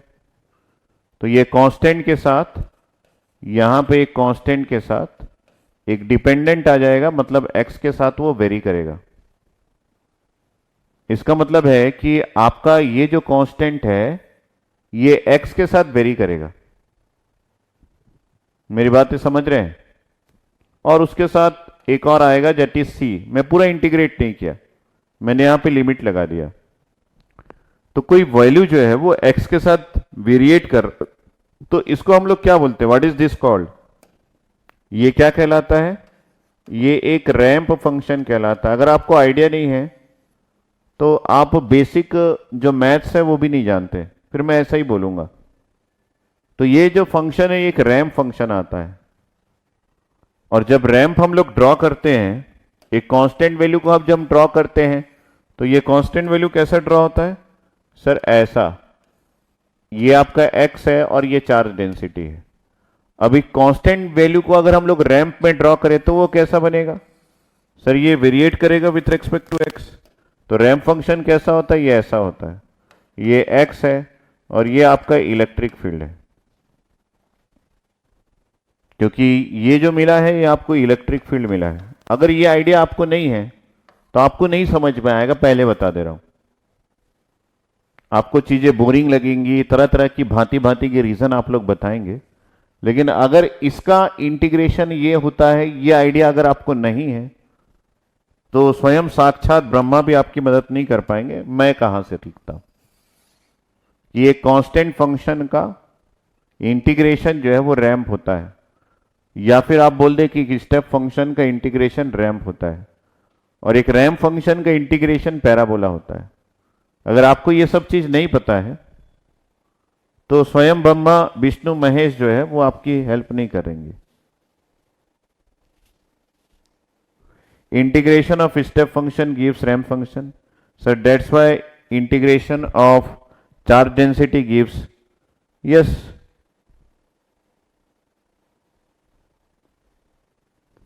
ठीक है। तो ये आपको आइडिया नहीं है तो फिर मैं कुछ नहीं कर सकता। और यही चीज जब इसमें ड्रॉ हुआ तो ये एक कंटिन्यूअस फंक्शन था, इसमें डिसकंटिन्यू नहीं था। क्या चीज? सर यहां से ये 0 है, ये आपका नेगेटिव है ना, और उसके बाद ये बन गया यहां पे पॉजिटिव। तो इस जगह पे हमारा जो चार्ज डेंसिटी है, यहां पे चार्ज डेंसिटी की वैल्यू कुछ भी नहीं है। मेरी बात समझ रहे? इस लाइन पे ऐसा नहीं है कि चार्ज डेंसिटी की वैल्यू जो है वो वेरी कर रही है यहां से ऐसे ऐसे। ये चार्ज डेंसिटी की वैल्यू वेरी नहीं कर रही है। ये आपका मेटलर्जिकल जंक्शन है, ये आपका मेटलर्जिकल जंक्शन है, जहां पे चीजें यहां से यहां अलग है, जहां पे चीजें जो है वो यहां अलग है, यहां अलग है। पूरा इंटीग्रेशन करेंगे तो पूरा दिख जाएगा। एब्सोल्यूट वैल्यू फाइंड आउट किए हैं। तो ये जो पार्ट है इसके लिए हम लोगों ने एक नेगेटिव रैंप फंक्शन ड्रॉ किया और इसके लिए हम लोगों ने एक पॉजिटिव रैंप फंक्शन ड्रॉ किया, बस उतना ही किया, क्योंकि इसकी वैल्यू नेगेटिव है और इसकी वैल्यू पॉजिटिव है। दोनों कहां पे आके मिल रहे हैं? दोनों एट द जंक्शन पॉइंट पे आके मिल रहे हैं। तो इलेक्ट्रिक फील्ड की वैल्यू यहां पे 10,000 नहीं होंगी, क्योंकि चार्ज डेंसिटी की वैल्यू ऐसे वेरी नहीं कर रही है। सर ये चार्ज डेंसिटी की वैल्यू ये वाई एक्सिस है, तो अलग अलग पॉइंट पे अलग अलग चार्ज डेंसिटी है क्या? नहीं है। तो उसी प्रकार अलग अलग पॉइंट पे अलग अलग इलेक्ट्रिक फील्ड इस एक्सिस में तो नहीं है। इस एक्सिस में एक ही इलेक्ट्रिक फील्ड है जो कि ये पॉइंट है। जैसे जैसे आप इधर जाएंगे तो चार्ज डेंसिटी की वैल्यू जो है वो अलग अलग डिस्टेंस पे अलग अलग है। यहां पे चार्ज डेंसिटी की वैल्यू अलग अलग डिस्टेंस पे अलग अलग है, लेकिन ये अलग अलग भी नहीं, ये कांस्टेंट है। So this is a constant. उसी का आपको एक रैंप फंक्शन मिला है। थोड़ा सा आपका मैथ्स अच्छा होना चाहिए, अदरवाइज आपको चीजें जो है वो पूरा मैथ्स में पूरा इंटीग्रेशन करके समझाना पड़ेगा। तो मेरे पास वक्त उतना नहीं है, स्मार्ट कोर्स है और आपको उतना जरूरत भी नहीं पड़ेगा। अगर आप क्वेश्चन डील करेंगे, 6-7 क्वेश्चन कर लेंगे तो आपको जरूरत नहीं पड़ेगा, ठीक है। और इंपल्स का इंटीग्रेशन क्या होता है? Unit step function. तो आपको ये सब चीज ना जानने की जरूरत नहीं है, हालांकि ये मैंने आपको बता दिया। वैसे ये सब चीजों की नीड आपको नहीं पड़ेगी, क्योंकि ये मैथ्स का सब्जेक्ट नहीं है, ये ईडीसी है। यहां पे जिन चीजों के बारे में पूछ रहा है वो आप क्वेश्चन के फॉर्म में देखिए क्या पूछता है, क्या पूछ रहा है। क्वेश्चन नंबर 7 में देखिए, आपको पता चल जाएगा। नहीं, क्वेश्चन नंबर 6 में, 6 और 7 दोनों को हम बनाएंगे तो आपको धीरे से आइडिया लग जाएगा। पूछ रहा है an abrupt PN junction located at X is equal to 0। यहां पे एक वर्ड यूज किया है जिसको हम बोल रहे हैं कि एब्रप्ट है। सिंपली मैंने क्या किया है, एक स्टेप फंक्शन को रैंप में कन्वर्ट कर दिया और उसको ड्रॉ कर दिया वहां पे। पॉजिटिव के लिए पॉजिटिव रैंप, नेगेटिव के लिए नेगेटिव रैंप। पॉजिटिव रैंप कहां होता है? जहां पे डिस्टेंस के साथ साथ आपकी वाई एक्सिस की वैल्यू भी इंक्रीज हो रही है, वो होता है पॉजिटिव रैंप। नेगेटिव रैंप कहां होता है? जहां डिस्टेंस के साथ साथ वाई एक्सिस की वैल्यू रेड्यूस हो रही है, वो होता है नेगेटिव रैंप। तो आप अगर ध्यान से देखेंगे तो इस वाले उस पे मैंने नेगेटिव रैंप ड्रॉ किया है। तो इसका कारण यह है क्योंकि ये नेगेटिव था, तो डिस्टेंस के साथ साथ जैसे जैसे डिस्टेंस बढ़ रही है आपका वाई एक्सिस का वैल्यू जो है वो धीरे धीरे रेड्यूस हो रहा है। ये नेगेटिव रैंप कहलाता है, ठीक है। और ये स्लोप है, एक्चुअली रैंप क्या है? एक स्लोप है, पॉजिटिव स्लोप और नेगेटिव स्लोप। पॉजिटिव स्लोप का मतलब है with respect to distance value जो है वो इंक्रीज होनी चाहिए वाई एक्सिस की, और नेगेटिव स्लोप का मतलब है with respect to distance value जो है वो डिक्रीज होनी चाहिए वाई एक्सिस की। तो ये आपको क्लियर होना चाहिए। मतलब ईडीसी को पढ़ने के पहले बेसिक मैथ्स आपको आना चाहिए, बेसिक मैथ्स, कोई हाईफाई मैथ्स नहीं। वैसे ही कंट्रोल सिस्टम को पढ़े या फिर ईएमटी को पढ़े, किसी भी सब्जेक्ट को पढ़े, मैथ्स तो आना चाहिए, इसलिए आपको मैथ्स पहले पढ़ा दिया गया। मैथ्स तो आना चाहिए इसलिए आपको मैथ्स पहले पढ़ा दिया गया। उसके बाद भी अगर आपको डाउट है तो पता नहीं कौन आपकी हेल्प करेगा, सिर्फ मैथ्स वाले टीचर ही करेंगे, है ना। मैं भी पूरा इंटीग्रेट कर सकता हूं अभी, लेकिन उसके लिए बहुत समय लगेगा। और स्मार्ट कोर्स में हम लोग वो सब चीजें प्रोवाइड नहीं कर रहे हैं। क्यों नहीं प्रोवाइड कर रहे हैं? कारण क्या है सर प्रोवाइड नहीं कर रहे? कारण क्या है वो आप क्वेश्चन देखोगे तो आपको पता चल जाएगा कि आपको कभी जरूरत ही नहीं पड़ेगी 10 पेज का इंटीग्रेशन का, ठीक है। कभी जरूरत नहीं पड़ेगी आपको। जो मैं फ्लो बता रहा हूं, जितना मैं डेरिवेशन बता रहा हूं, जिस बात को मैं कर रहा हूं, उसी में आपके 99.99 क्वेश्चन आपके बन जाएंगे। क्यों करवाएगा मैथ्स आपको? इतना लंबा लंबा मैथ्स क्यों करवाएगा? फिर मैथ्स का सब्जेक्ट अलग से क्यों रखा गया है? 13 नंबर का मैथ्स, 15 नंबर का एप्टीट्यूड क्यों आता है? सर वो ऐसे ही आता होगा। नहीं भैया, वो आपका टेस्ट कर लेते हैं वो लोग।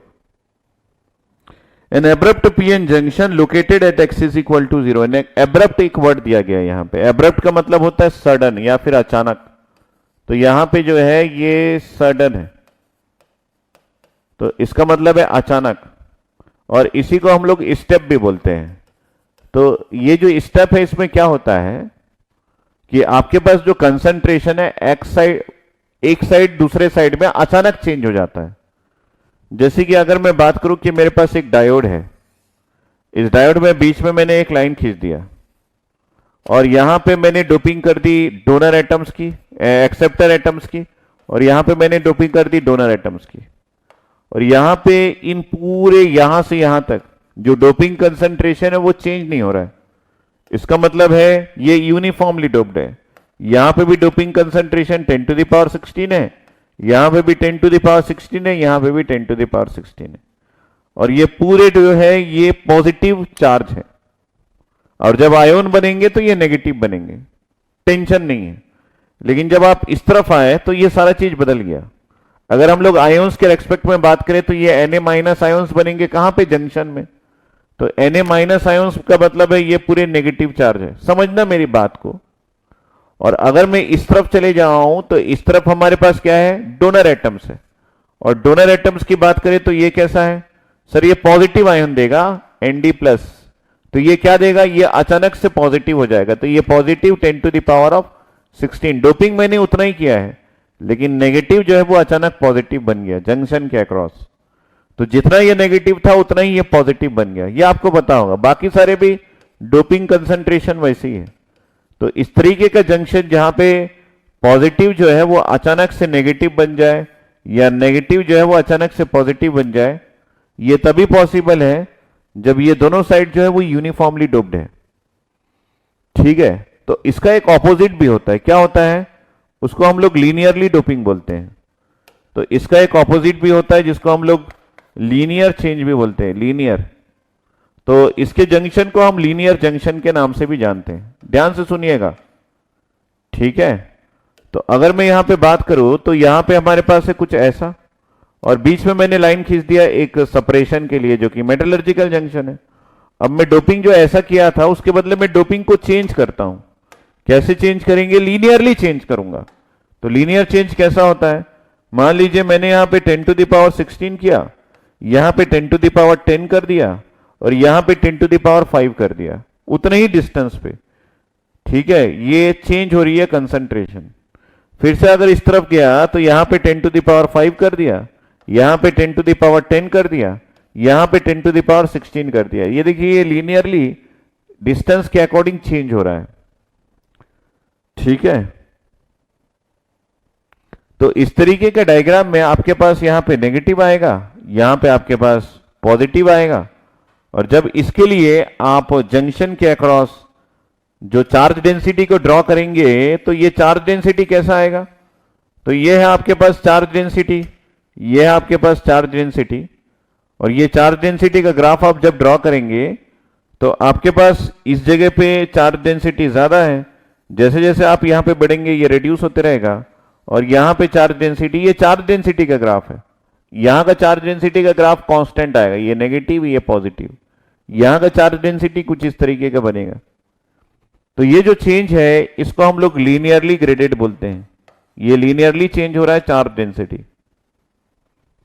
तो आपको सिर्फ आपके सिलेबस में सिर्फ और सिर्फ स्टेप है जहां पे चार्जेस जो है वो यूनिफॉर्मली डोप्ड है, और जब उसके चार्ज डेंसिटी को ड्रॉ करेंगे जंक्शन पे तो वो जो है वो एक तरफ आपके पास नेगेटिव और एक तरफ आपके पास पॉजिटिव आएगा।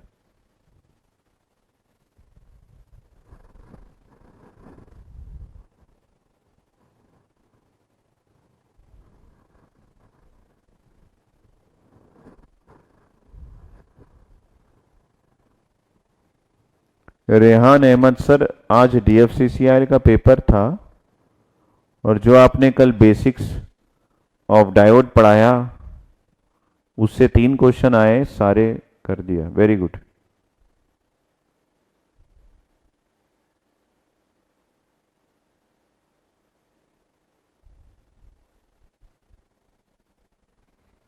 ठीक है, तो आपके जो सिलेबस में है उसमें सिर्फ और सिर्फ लीनियरली ग्रेडेड है। तो यहां पे क्वेश्चन 6 को अगर हम लोग ध्यान से देखें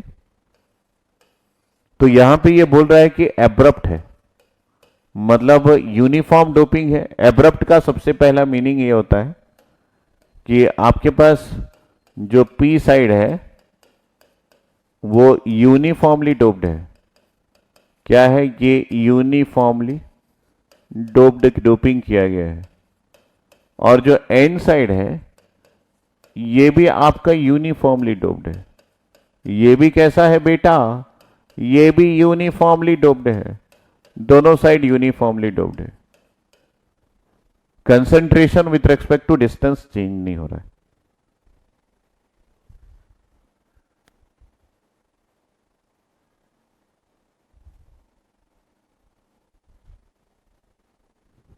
ठीक है, concentration with respect to distance change नहीं हो रहा है।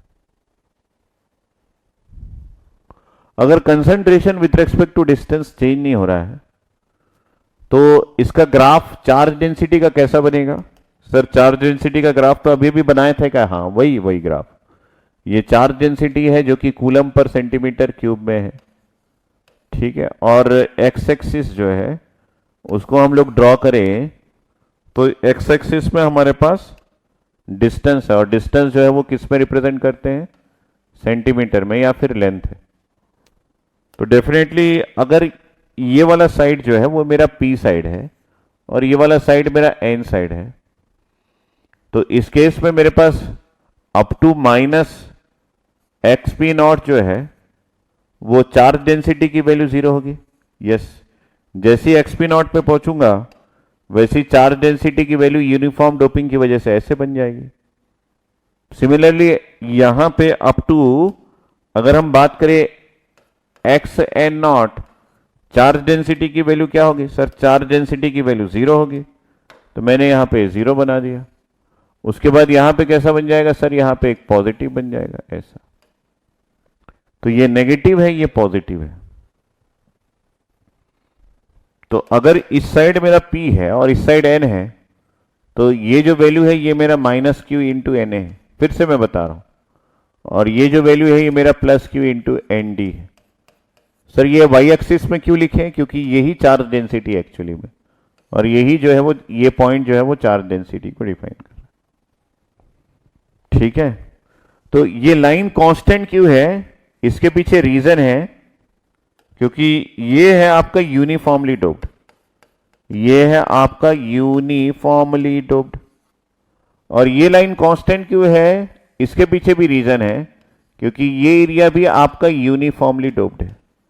अगर ये दोनों रीजन यूनिफॉर्मली डोप्ड है तो आपका जंक्शन जो है वो एब्रप्ट बन जाए, सडन। अगर ये साइड लीनियरली होता और ये साइड भी लीनियर होता तो सडन चेंज ना होके लीनियरली बदलता एक साइड से दूसरे साइड, जो मैंने अभी अभी आपको शो किया था। ठीक है, the width of the depletion region is W and the electric field variation in the x direction is Ex। तो डिप्लीशन रीजन के विड्थ को W बोल रहा है, ये जो है ये W है यहां से यहां तक। और इलेक्ट्रिक फील्ड का variation with respect to x जो कि इसने बनाया है उसने ड्रॉ किया है। तो हमने तो इलेक्ट्रिक फील्ड का variation with respect to x एक यूनिफॉर्मली डोप्ड रीजन्स में ड्रॉ करके रखा हुआ है। और वो कैसा बनता है? सर वो जो है वो ऐसा बनता है और ऐसा बनता है। ठीक है, यह आपका इलेक्ट्रिक फील्ड है इन वोल्ट पर सेंटीमीटर, और ये आपका डिस्टेंस है x इन सेंटीमीटर। ये आपका पॉइंट है minus of plus of x N naught, ये 0, और ये minus of x P naught ये, और इन दोनों के बीच में डिप्लीशन रीजन का विड्थ है जो कि W है। ऐसा डिप्लीशन रीजन का विड्थ है जो कि W है। तो अगर आपका लेफ्ट साइड में P है और राइट साइड में N है तो यहां का जो चार्ज डेंसिटी है वो नेगेटिव है और यहां का चार्ज डेंसिटी पॉजिटिव है, जिसके भी कारण ये ऐसा बना है। अगर मैं इसको पलट दूं, क्या कर दूं? इसको पलट दूं, मतलब क्या बोलना चाह रहे हैं? मतलब ये बोलना चाह रहा हूं कि मैंने एन साइड और पी साइड को उल्टा पलटी कर दिया। इसका मतलब है यहां पे मैंने एन साइड ले लिया और यहां पे पी साइड में ले लिया। तो इस एन साइड को लेने की वजह से ये जो पॉजिटिव चार्ज डेंसिटी है ये इस तरफ बन जाएगा माइनस एक्स एन नॉट तक, और उसके आगे ये 0 होगा। और ये जो नेगेटिव चार्ज डेंसिटी है ये इस तरफ बन जाएगा, ये पॉइंट होगा प्लस एक्स पी नॉट, और उसके आगे ये 0 होगा। ठीक है, तो ये हो गया आपका चार्ज डेंसिटी। ठीक है, अगर इस तरफ n लेंगे इस तरफ p लेंगे तो, और ये हो गया आपका चार्ज डेंसिटी कूलम्ब पर सेंटीमीटर क्यूब के फॉर्म में, और ये आपका डिस्टेंस है x इन सेंटीमीटर। ठीक है, अगर इसी का हम अगर दूसरा ग्राफ ड्रॉ करें जिसमें मैंने y एक्सिस बनाया और ये आपका x एक्सिस है, तो अब इस पॉजिटिव, ध्यान से देखेंगे, इस पॉजिटिव चार्ज डेंसिटी की वजह से आपका यहां पे एक पॉजिटिव रैंप आएगा। सर यही बात तो आप समझा रहे थे क्या? यस, यही बात मैं समझा रहा था। ये एक पॉजिटिव रैंप आएगा। अब देखिए ये पॉजिटिव रैंप है और यहां पे नेगेटिव चार्ज की वजह से विथ रेस्पेक्ट टू डिस्टेंस ये चेंज होगा, आपको कुछ ग्राफ ऐसा मिलेगा। तो ये पोजीशन क्या है? ये एक minus of x N naught है, ये 0 है, और ये है plus of x P naught, और ये है आपका इलेक्ट्रिक फील्ड जो कि वोल्ट पर सेंटीमीटर में रिप्रेजेंट है, और ये है आपका एक्स इन सेंटीमीटर। तो आप देख लीजिए कि मोस्ट सुटेबल आंसर इसका क्या है।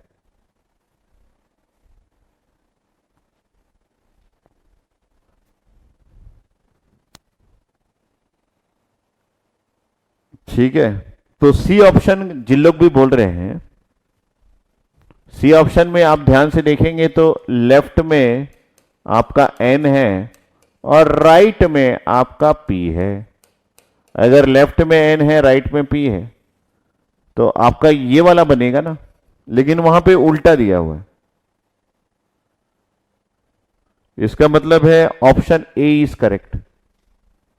तो ये जो 6th क्वेश्चन का आंसर है ये ऑप्शन ए है, ये आपका नहीं है।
योगेंद्र कुमार साहू, थर्ड फिगर मतलब कौन सा फिगर है?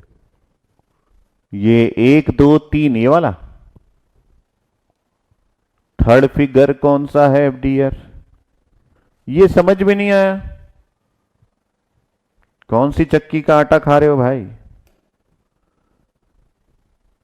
कौन सी चक्की का आटा खाते हो कि यही समझ में नहीं आया? ये कुछ नहीं है बेटा, ये कुछ भी नहीं है। जब आप डोपिंग करें तो डोपिंग में यहां पे एक्सेप्टर डोप करते थे ना, तो यहां पे आप डोनर डोप कर दो तो ये क्या बन जाएगा? ये एन साइड। अगर यहां पे एक्सेप्टर डोप कर दो ये क्या बन जाएगा सर? ये पी साइड। अगर यहीं पे डोनर एटम्स है तो डोनर एटम्स का चार्ज क्या होता है? डिप्लीशन रीजन में चार्ज, तो ये प्लस होता है ना, plus Q into N D. और एक्सेप्टर एटम्स में आयोन्स या फिर चार्ज क्या होता है सर? ये minus Q into N a. क्या इसके बारे में पूरा बताना है बना बना के?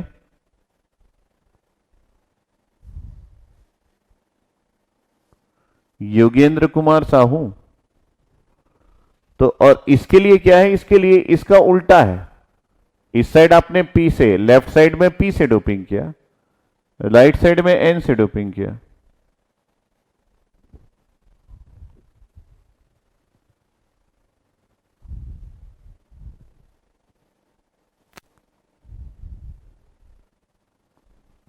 कोई थोड़ी देर पहले ये कमेंट किया था कि सर आज का क्लास जो है वो मजा नहीं आ रहा है, तो मैं सोच रहा हूं कि मैं डांस करूं।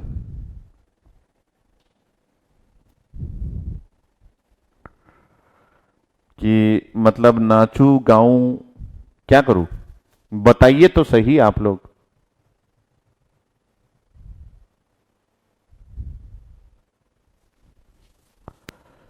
भोजपुरी में बहुत साल पहले एक मूवी जो है वो मैंने उसका नाम बस पढ़ा था, है ना? उसका नाम पढ़ा था और नाम ऐसा था, मजा ले ले लहरिया। क्या नाम था? मजा ले ले लहरिया।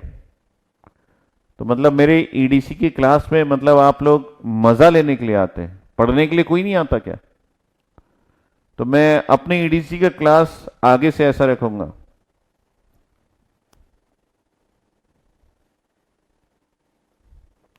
मजा ले ले लहरिया रख दूंगा, कि मतलब ईडीसी क्लास में आपको सिर्फ मजे दूंगा, पढ़ाना उड़ाना एक साइड भाई, पढ़ना ही नहीं हमको, मजे नहीं लेने। आज जब सीरियसली एक टॉपिक पढ़ा रहा हूं तो उसको मजा करना है। तो मैं ईडीसी की क्लास का नाम कल से ले लूंगा, मजा ले ले लहरिया क्लास नंबर 11। फिर अगली क्लास मजा ले ले लहरिया क्लास नंबर 12।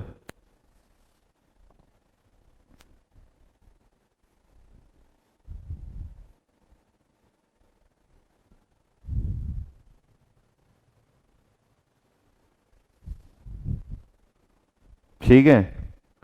और जब आपको ऐप में शो होगा तो ऐसे ही शो होगा, मजा ले ले लहरिया 11th नंबर का क्लास, मजा ले ले लहरिया 12th नंबर का क्लास।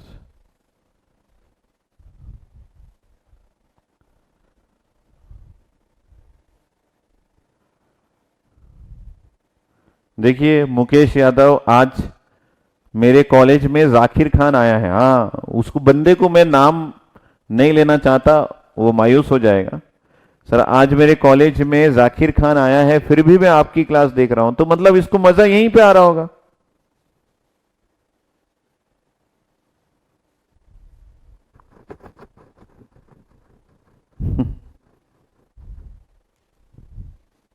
ये क्या है? आशीष रंजन लहरिया लौटा ए राजा, लुटा ए राजा, ये भी कोई मूवी का नाम है क्या?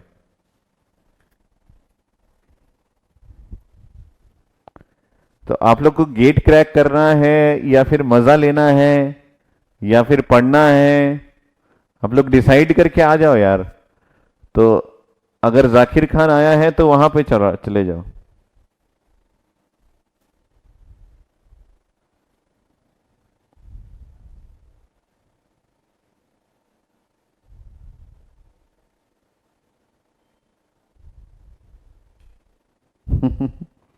वोल्टेज लगा के इलेक्ट्रॉन को नचाएंगे? हाँ आज नचाएंगे ना। हाँ हाँ हाँ, फॉरवर्ड बायसिंग रिवर्स बायसिंग के बदले हम लोग वोल्टेज लगा के इलेक्ट्रॉन को नचाएंगे, ऐसा लग देता हूँ। और फिर सब लोग आएंगे, आज मजा आने वाला है सर, आज अब इलेक्ट्रॉन्स को नचाएंगे ऐसे ऐसे।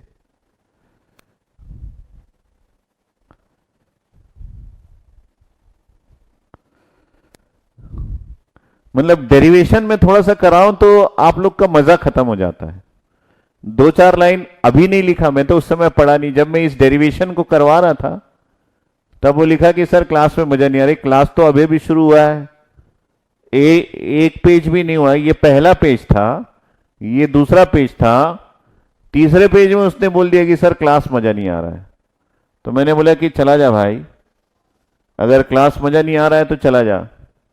मैं बोला कि अभी मैं बोलूंगा तो काफी लोगों को ये हो सकता है इंट्यूशन होता है, सर मेरे को भी मजा नहीं आ रहा है। तो ये तीसरे पेज में उसने डिसाइड कर लिया कि क्लास मजा नहीं आ रहा है, सर नाच नहीं रहे हैं, सर कवाली नहीं कर रहे हैं, तो यहां तक वो टिका ही नहीं होगा, उसी के पहले निकल गया होगा, यहां तक वो टिका ही नहीं होगा।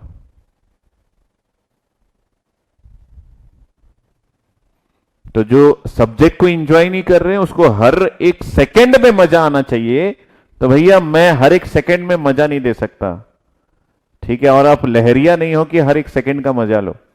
आप स्टूडेंट हो, मैं टीचर हूं, जब तक एक टॉपिक खत्म नहीं होता है तब तक मजा नहीं आएगा, ये तय है। एक टॉपिक को खत्म होने दीजिए, आपको मजा आएगा, अगर आपको सब्जेक्ट से प्यार है तो। फिर आपको अगर नाच गाना ठुमक ठू से प्यार है तो फिर वो मंच यहां नहीं है। उसके लिए पूरे यूट्यूब में काफी सारी चीजें अवेलेबल है, यूट्यूब में बहुत सारी अवेलेबल। थोड़ा से स्क्रॉल कर लीजिए, है ना, थोड़ा सा स्क्रॉल कर लीजिए, आपको दिख जाएगा, टक से क्लिक करना, ओपन हो जाएगा, और फिर मजे ही मजे हैं। फिर और अंदर में जाइए, और मजे हैं। ठीक है, वो आपके ऊपर डिपेंड करता है कि आपको कितना मजा चाहिए। लेकिन आज की डेट में मजे के लिए एफर्ट करने की जरूरत नहीं है, एक मोबाइल और यूट्यूब ही काफी है मजे लेने के लिए। ऐप में घुस के मजा करने को नहीं, जरूरत नहीं है। ठीक है,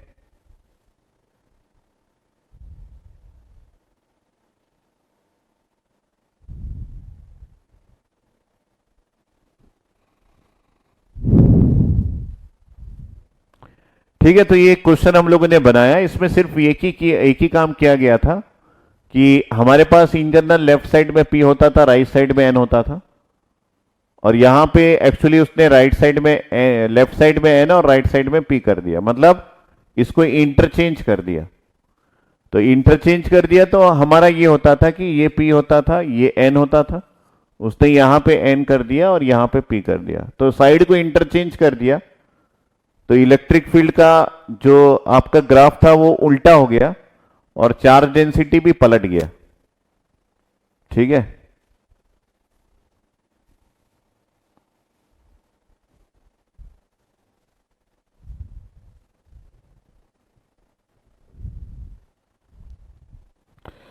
आगे बढ़ते हैं।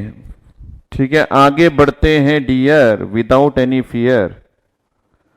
तो आगे हम बढ़े तो हमारे पास और क्या है, अगला क्वेश्चन है। ठीक है, अगला क्वेश्चन बनाते हैं।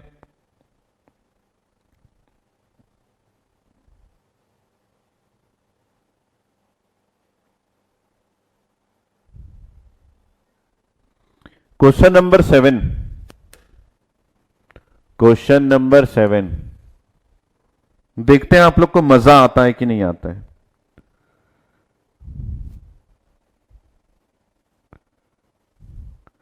The electric field profile in the depletion region of a PN junction in equilibrium is shown in the figure।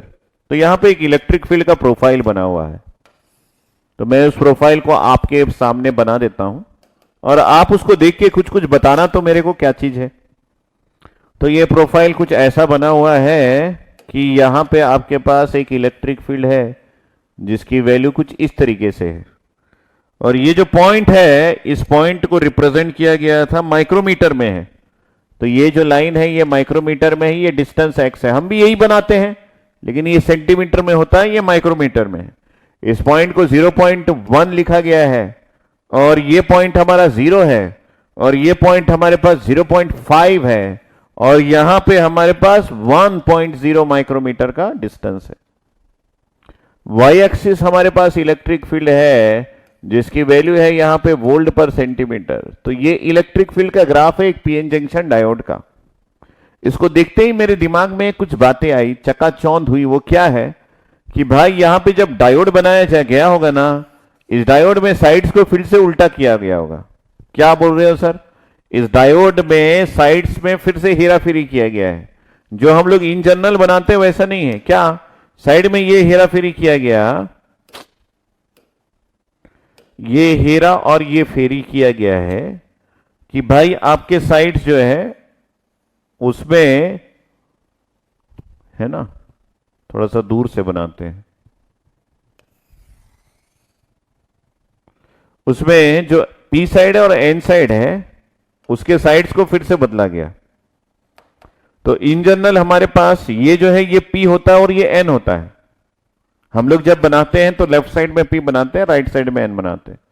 लेकिन इस ग्राफ में इलेक्ट्रिक फील्ड अगर अपर साइड में बना हुआ है तो यहां पे आपका ये एन साइड है, बिल्कुल सर, और ये आपका पी साइड है। यही क्वेश्चन तो इसके पहले अभी अभी मैंने बताया है। अब दूसरा ये पॉइंट जहां पे इलेक्ट्रिक फील्ड एग्जिस्ट करता है, यहां तक तो कोई इलेक्ट्रिक फील्ड एग्जिस्ट नहीं करता क्योंकि इलेक्ट्रिक फील्ड की वैल्यू 0 है। यहां पे जहां पे इलेक्ट्रिक फील्ड का एग्जिस्टेंस चालू हुआ, इसका मतलब है यहां से डिप्लीशन रीजन चालू हुआ। अगर यहां से डिप्लीशन रीजन चालू हुआ और मैं इसके डेप्थ को इस तरीके से दिखाता हूं, मान लो इसके डेप्थ को देखिए, यहां पे देखिए, नहीं तो मजा नहीं आएगा। ये डिप्लीशन रीजन का डेप्थ है, और यहां पे ये जो है ये डिप्लीशन रीजन का डेप्थ है। कहां तक गया है? ये इतने दूर तक चला गया, ये डिप्लीशन रीजन का डेप्थ है। तो डिप्लीशन रीजन जो है यहां पे हमारे पास ये एन साइड है ना, ये एन साइड है, ये पी साइड है।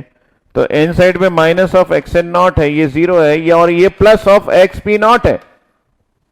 तो minus of x N naught का डिस्टेंस क्या है? ये मात्र इज इक्वल टू 0.1 माइक्रोमीटर है, कम है। और ये कितना है? ये 1 माइक्रोमीटर है, मतलब ये ज्यादा है।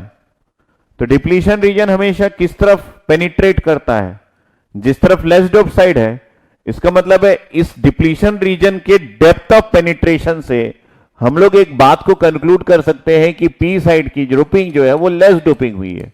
देखिए कितना बढ़िया क्वेश्चन आता है, मतलब काफी सारी चीजें आपके पास, बढ़िया एनालिसिस है तो आप कर सकते हो। और एन साइड का इसके कंपैरिजन में हैवी डोपिंग है, बहुत ज्यादा नहीं लेकिन उसके कंपैरिजन में हैवी डोपिंग है। क्यों? क्योंकि सर यहां पे डिप्लीशन रीजन का डेप्थ जो है वो कम है।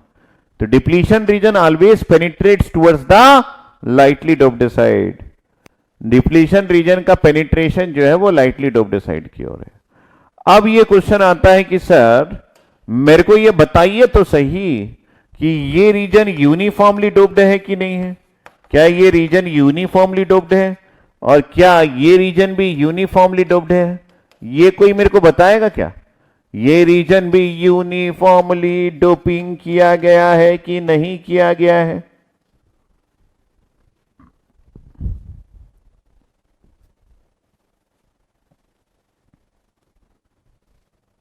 ये रीजन का यूनिफॉर्म डोपिंग है, ये रीजन का यूनिफॉर्म डोपिंग है। क्या ये बात सत्य घटना पर आधारित है कि ये काल्पनिक है? सर ये आपने मन से बनाया है। यस।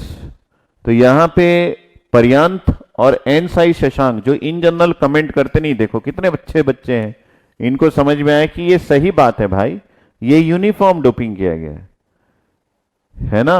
और ये जो रीजन है ये भी यूनिफॉर्म डोपिंग किया गया। क्यों सर? आपको कैसे पता चला ये यूनिफॉर्म है? अगर ये यूनिफॉर्म डोपिंग नहीं होती तो इसकी इलेक्ट्रिक फील्ड की ग्राफ ऐसा बनता ही नहीं। इसके यूनिफॉर्म होने के साथ ही इंडिविजुअली यूनिफॉर्म है, इसलिए इसका इलेक्ट्रिक फील्ड का ग्राफ ऐसा बन रहा है, क्योंकि इसका चार्ज डेंसिटी का ग्राफ जो है वो स्टेप बनेगा। जब चार्ज डेंसिटी का ग्राफ स्टेप बनेगा तो उसी के कारण इलेक्ट्रिक फील्ड का ग्राफ जो है वो एक रैंप फंक्शन बनेगा। तो ये चार्ज डेंसिटी का ग्राफ स्टेप तभी बनता है जब ये दोनों रीजन यूनिफॉर्मली डोप्ड है।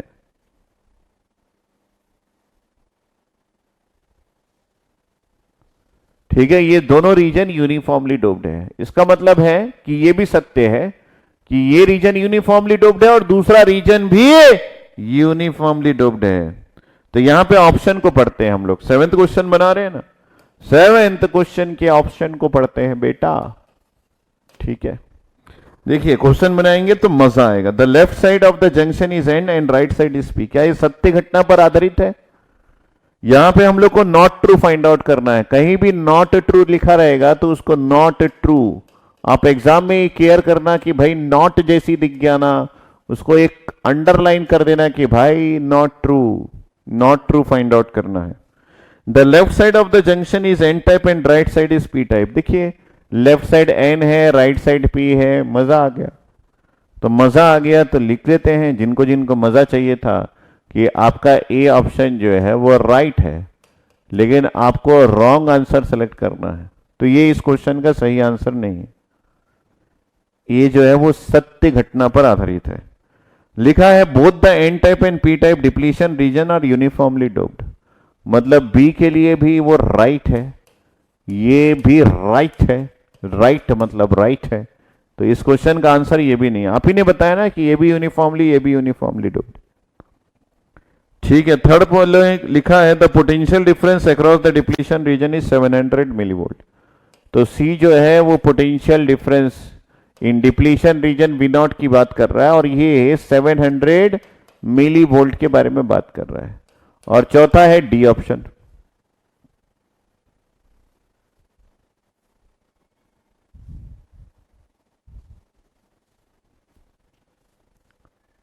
ऋषिन रॉय, डॉक्टर साहब आप अभी आए हैं क्या? फिर से वही पूछ रहे हैं question, how to determine whether which side is n और पी। भाई ये क्वेश्चन प्रीवियसली भी वही था, ये भी वही है। ऋषिन रॉय, क्या आप अभी तक सपने में थे? अभी अभी जागे हैं? मेरे को रिपीट 1001 बार करना पसंद नहीं है। रिपीट 2 बार चलता है, 3 बार चलता है ऋषिन, लेकिन आप फिर से वही, अगर आपका ये क्वेश्चन तो उसी पे ही थे, बेस्ड था, फिर से आप पूरे क्वेश्चन को ही पूछ लिए कि ऐसे कैसे पता चल गया सर कि लेफ्ट साइड एन है राइट साइड पी है। मतलब जान ले लो मेरी, मैं अभी 3rd फ्लोर में हूं, यहां से कूद दूं क्या? डॉक्टर ऋषिन,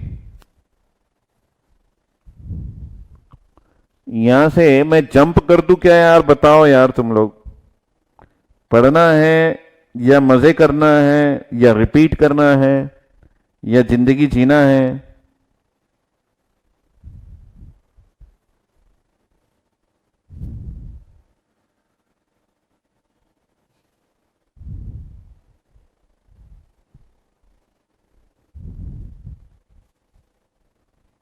ठीक है, डी ऑप्शन में क्या बोल रहा है? If the p region has a doping concentration 10 to the power, तो ये पूछ रहा है कि पी रीजन का डोपिंग कंसंट्रेशन, यहीं पे लिखता हूं मैं, अगर पी रीजन का डोपिंग कंसंट्रेशन आपके पास 10 टू द पावर ऑफ 15 लिखा हुआ है क्या? Yes yes yes yes, 10 to the power 15 पर सेंटीमीटर क्यूब है, then the doping concentration in the N side will be, तो एन साइड मतलब एनडी की डोपिंग कंसंट्रेशन है कितना? 10 टू द पावर ऑफ 16 पर सेंटीमीटर क्यूब है। ऐसा है क्या पूछ रहा है? ये तो बहुत इजी है बेटा, कैसे फाइंड आउट करना है?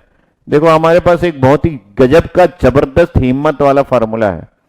वो क्या कि अगर हमको एक्स पी नॉट पता है और एन ए पता है तो हम एक्स एन नॉट और एन डी के बारे में पता कर सकते हैं। ये एक फॉर्मूला है जिसको हम लोगों ने कल पूरी तरीके से डिराइव करके फाइंड आउट किया था, और बहुत कम जगह आपको ना इस फॉर्मूले के बारे में डिस्कशन जो मैंने कल किया था वो कोई नहीं कराएगा। अगर कोई करा देगा तो बता देना, ठीक है? तो मैंने यहां पे बोला x P naught into N a is equal to x N naught into N D है। अब हमको एक्स पी नॉट की भी वैल्यू दी गई है, ये जो है ये आपका एक्स पी नॉट का वैल्यू है, और ये जो है ये आपका एक्स एन नॉट का है। सर चारों वैल्यू तो दिया है, अगर चारों वैल्यू दिया है तो एक को अननोन मान लेते हैं। मान लीजिए मुझे एन ए के बारे में नहीं पता, ये क्वेश्चन मार्क है, तो बाकी सारी चीजें मेरे को पता है और एन ए फाइंड आउट करना है। तो मैंने एन ए को फाइंड आउट करने के लिए ये फॉर्मूले में ऐसा किया कि एक्स एन नॉट की वैल्यू ले लिया, एन डी की वैल्यू ले लिया और एक्स पी नॉट की वैल्यू ले लेता हूं। अगर जो एन ए की वैल्यू है वो वही आता है जो क्वेश्चन में गिवन है, तो मतलब ये करेक्ट है, ये ऑप्शन डी भी करेक्ट हो जाएगा। ठीक है, तो एन ए की वैल्यू को फाइंड आउट करने के लिए मेरे पास एक्स एन नॉट की वैल्यू कितनी है? सर 0.1 माइक्रोमीटर है, तो ये हो गया 0.1 माइक्रोमीटर। माइक्रोमीटर डिनोमिनेटर से कैंसिल हो जाएगा, टेंशन नहीं है। एनडी की वैल्यू क्या है? सर एनडी तो आपके पास 10 टू द पावर ऑफ 16 है, और एक्सपी नॉट की वैल्यू क्या है? ये 1 है। तो अगर ऐसा है तो ये आ जाएगा 10 टू द पावर 15 पर सेंटीमीटर क्यूब। अगर ऐसा है तो आप देखिए ये 10 टू द पावर 15 पर सेंटीमीटर क्यूब ही है। मतलब जो आपको नहीं पता वो आपको पता चल गया, और ये वही आया जो आपके क्वेश्चन में गिवन था या ऑप्शन में गिवन था। इसका मतलब है डी ऑप्शन भी करेक्ट है, और ये इस क्वेश्चन का करेक्ट आंसर नहीं है। अब आप देखिए, आप वी नॉट के बारे में नहीं भी पता करते हैं तो भी आपको यह पता चल गया कि भाई एक तो नॉन करेक्ट होगा, मतलब इस क्वेश्चन का आंसर जो है वो आपका सी है ना? अब सी के बारे में भी सोचेंगे, लेकिन इस क्वेश्चन का आंसर जो है वो ये है, और ये जो है एक रॉन्ग आंसर दिया है, और ये जो है D option this is right. तो मैंने यहां पे लिख दिया, स्वयं साक्षात शिशिरदास ने लिखा यहां पे, ये राइट है।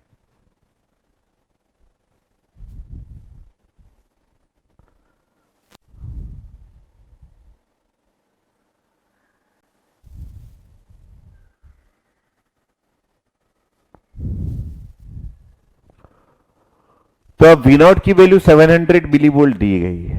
अब हम लोग सोचते हैं कि ये वी नॉट आएगा कहां से? ये सोचते हैं कि ये वी नॉट आएगा कहां से। तो वी नॉट को फाइंड आउट करने का एक तरीका है जिसको हम इसी से ही फाइंड आउट कर सकते हैं।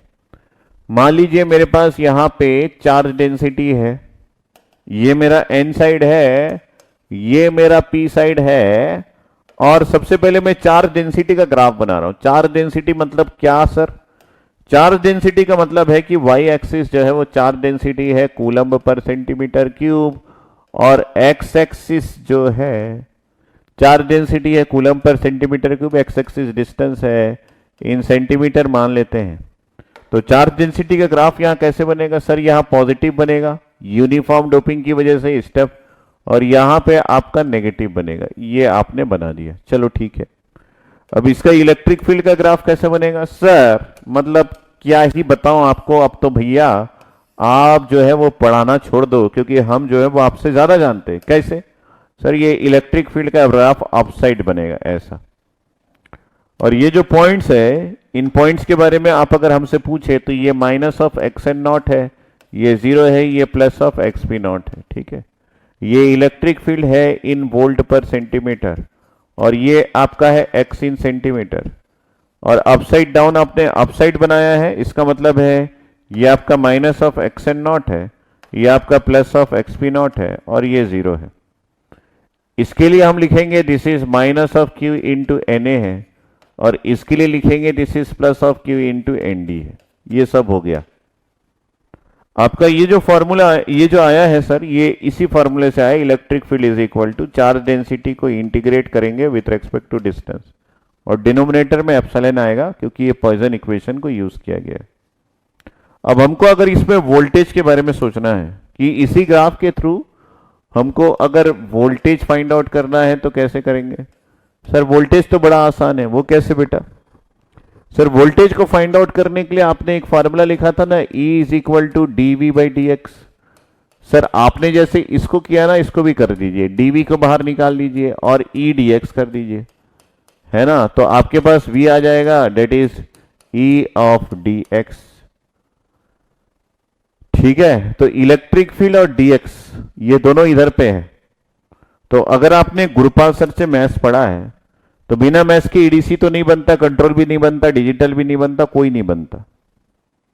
तो इसका मतलब है ये जो है इस पर्टिकुलर ग्राफ के लिए अगर हम लोग बोले तो ये है एरिया, ये है कहां से कहां तक, ये वोल्टेज कहां से कहां तक है, डिप्लीशन रीजन के लिए वोल्टेज है ना ये।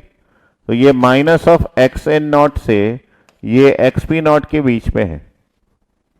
ये वोल्टेज डिप्लीशन रीजन में minus of x N naught से एक्स पी नॉट के बीच में है। सो यहां पे हम लोग क्या लिख सकते हैं कि ये area under the curve of E and x वाला, इलेक्ट्रिक फील्ड और एक्स। तो इसका मतलब है कि इस एरिया को अगर हम लोग फाइंड आउट कर ले तो हम v की वैल्यू को बता सकते हैं। और इस एरिया को फाइंड आउट करने के लिए एक ट्रायंगल है। सर एरिया कैसे फाइंड आउट होगा ट्रायंगल का?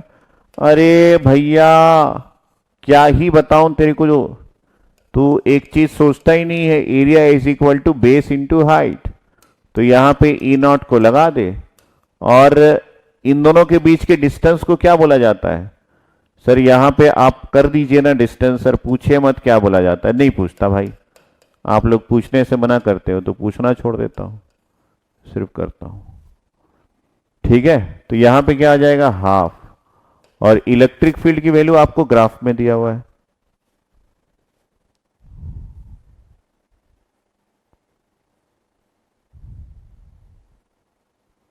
ठीक है। ये है 10 टू द पावर 4। इस जगह पे आपको देखिए ग्राफ में यहां पे लिखा है 10 टू द पावर 4, तो मैंने यहां पे लिख दिया 10 टू द पावर 4, ठीक है। यूनिट जो है वो वोल्ट पर सेंटीमीटर है। तो यहां पे जो हम लोग डिफरेंस करेंगे उसको हम लोग को यूनिट कन्वर्शन करना पड़ेगा, क्योंकि ये वोल्ट पर सेंटीमीटर में है, ये वोल्ट पर सेंटीमीटर में है, और ये जो है ये माइक्रोमीटर में है।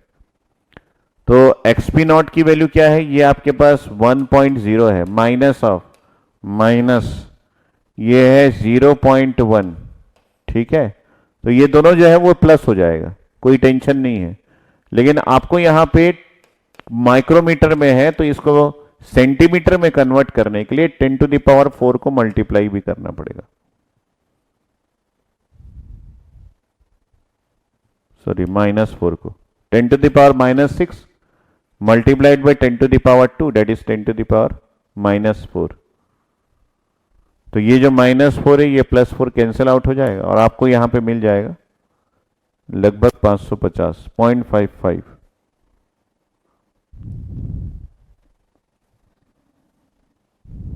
यूनिट के साथ बताओ answer.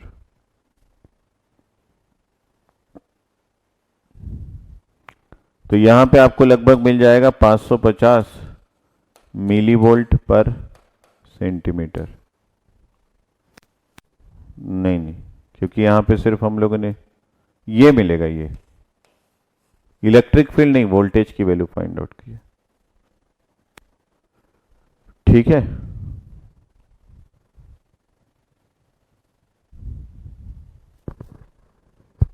If it is like this then option c, ये जो है ये रॉन्ग है, क्योंकि यहां पे 700 मिलीवोल्ट दिया गया है।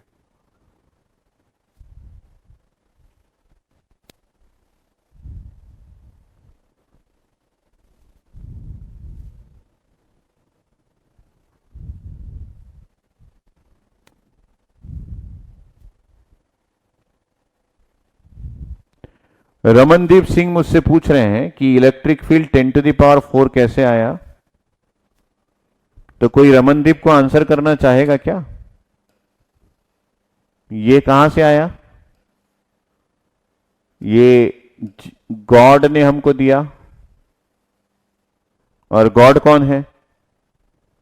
गॉड जो है जो गेट का क्वेश्चन फ्रेम करते हैं वो। तो ये गॉड कौन है? ये क्वेश्चन में दिया हुआ है।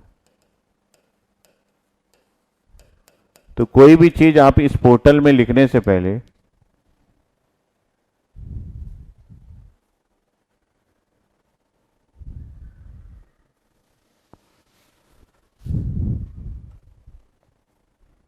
आप मतलब ऐसे बैठे रहते हैं क्या? मतलब जैसे ही कुछ नहीं पता चलेगा तुरंत लिख दूंगा, सोचूंगा भी नहीं, मतलब क्रिएटिविटी जीरो। सर क्रिएट करने के लिए आप हो ना कैमरे में, तो हम क्रिएटिविटी क्यों करें? सर क्रिएटिविटी मत करो भाई, कम से कम क्वेश्चन तो पढ़ लो, है ना।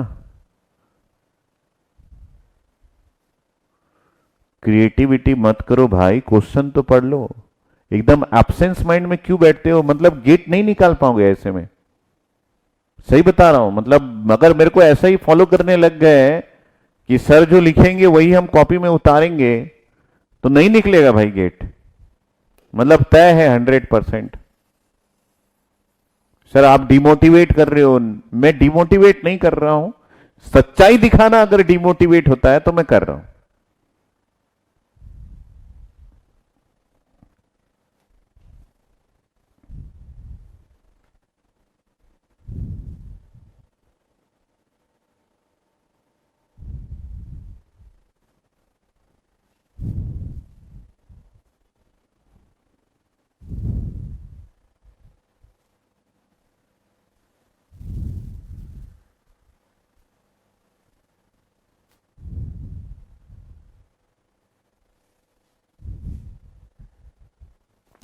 थोड़ा सा अलर्ट रहो, अटेंटिव रहो क्लास में, क्वेश्चन पूरी तरीके से पढ़ो।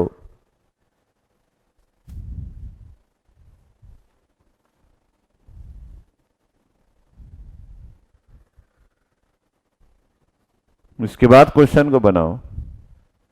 इसका ग्राफ भी हम लोग ड्रॉ करेंगे वोल्टेज का, उसके पहले थोड़ा कुछ आपको सिखा दूं, क्योंकि आप तो कुछ सीखने को तैयार ही नहीं है, आप अपनी जिंदगी जी रहे हैं।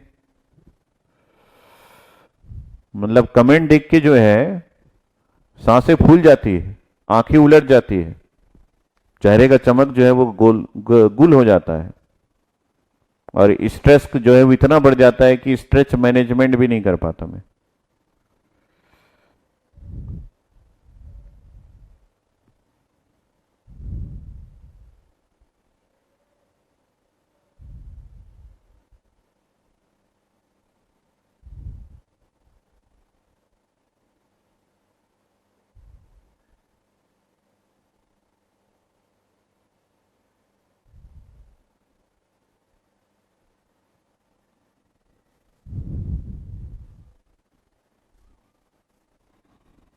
ठीक है, आगे बढ़े।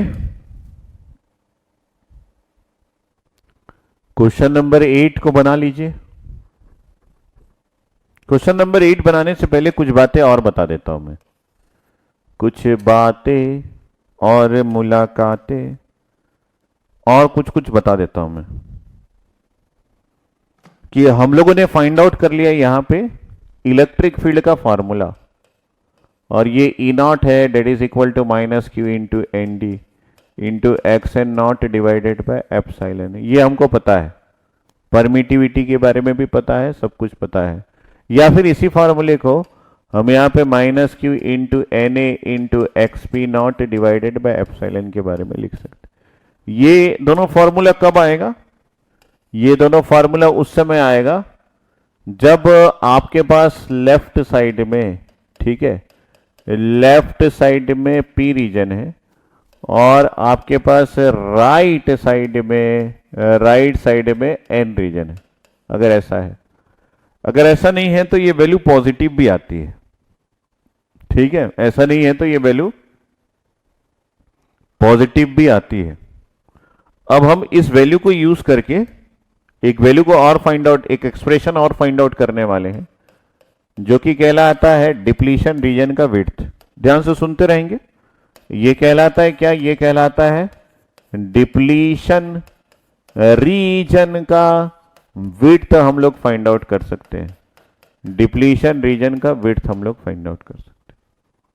तो डिप्लीशन रीजन का विड्थ का जो ओरिजिनल फॉर्मूला होता है वो होता है W इज इक्वल टू, हमारे पास एक फॉर्मूला तो है कि एक्स पी नॉट और एक्स एन नॉट के एडिशन से फाइंड आउट कर सकते हैं, लेकिन इसका एक और फॉर्मूला होता है जिसको मैं यहां पे लिखूं तो वो फॉर्मूला कुछ इस तरीके का होता है, रूट ओवर, यहां पे हम लिखेंगे that is twice of epsilon divided by Q, और इसके साथ 1 upon N D plus 1 upon N A, और ये हो गया आपका जंक्शन वोल्टेज।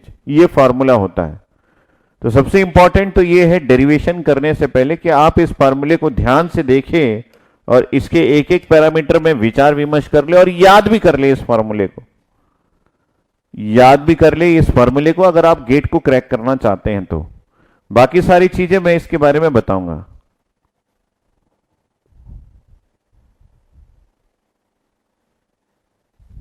ठीक है, बाकी सारी चीजें मैं इसके बारे में बताऊंगा।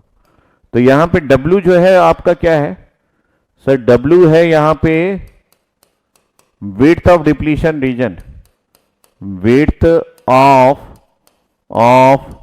डिप्लीशन रीजन, ये आपका है। ठीक है, ध्यान से सुनते रहेंगे, ये बहुत इंपॉर्टेंट है। और यहां पे Q जो है वो आपका चार्ज है। सर इसके बारे में तो दुनिया को पता है, और चार्ज जो है वो 1.6 into 10 to the power of -19 coulomb होता है। एप्सिलॉन जो है वो परमिटिविटी ऑफ मीडियम है, परमिटिविटी ऑफ मीडियम है, परमिटिविटी ऑफ मीडियम है। और यहां पे मीडियम क्या है? जिससे आपका मटेरियल बना है।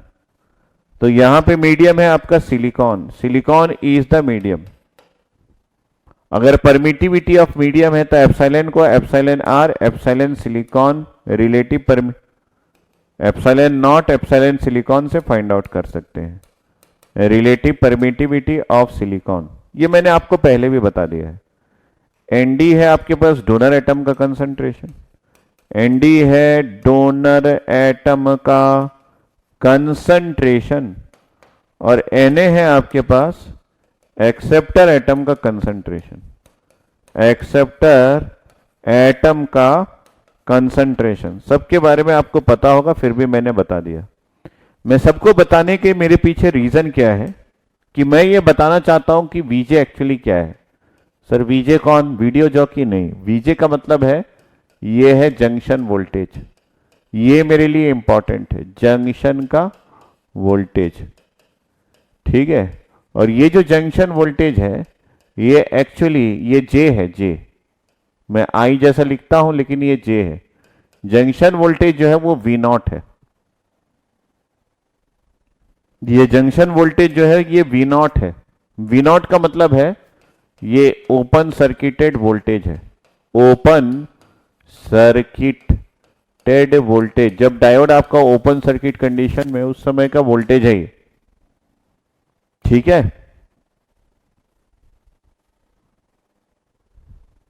आज 29 तारीख है ना, 30 तारीख को डायोड खत्म हो जाएगी।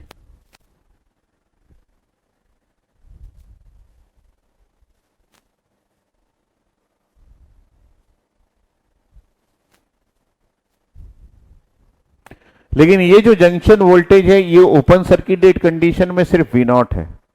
लेकिन यही जंक्शन वोल्टेज जो है वो क्लोज सर्किट कंडीशन में, जिसका आज टॉपिक है फॉरवर्ड और रिवर्स बायस, उस कंडीशन में ये जो वीजे है, इस वीजे को हम दूसरे तरीके से लिखते हैं।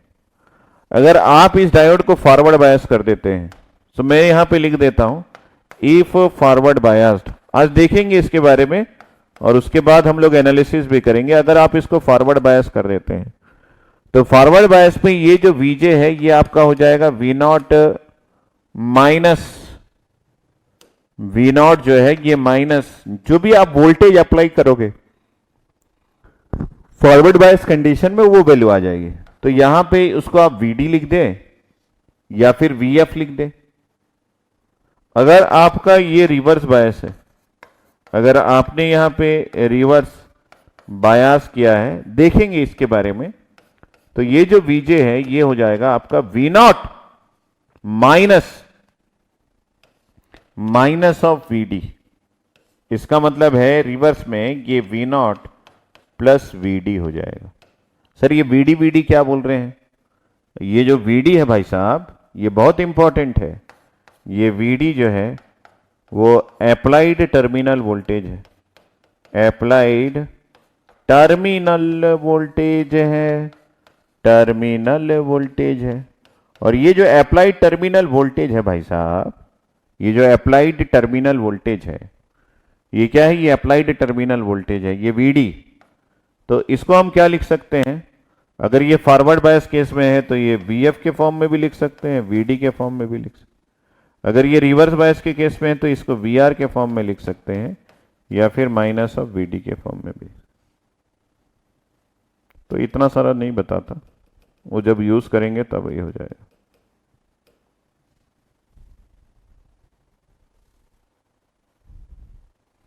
तो अब अगर ध्यान से देखेंगे तो ये वीजे की वैल्यू जो है वो अलग अलग बायसिंग के केस में अलग अलग आती है।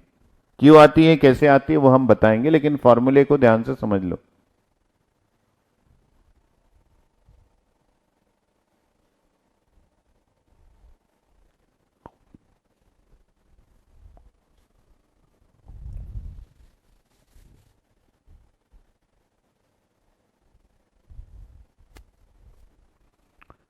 सर ये चार पांच लोग हैं ऐसे क्वेश्चन करते हैं, ध्यान नहीं देते होंगे सीखते समय, पर जब देते हैं तो भी समझ नहीं आता। अच्छा, ध्यान देना ही तो जरूरी है। पढ़ाते समय क्लास में ध्यान रहना, क्वेश्चन में ध्यान रहना, यही तो जरूरी है। और क्या जरूरी है लाइफ?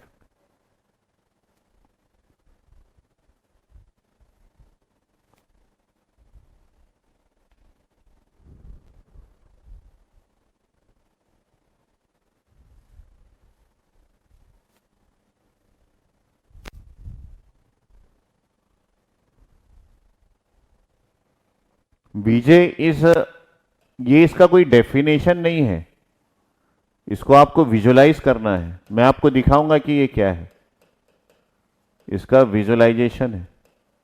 या फिर आप ये पूछ सकते हो कि व्हाट इज बीजे, ये क्या है?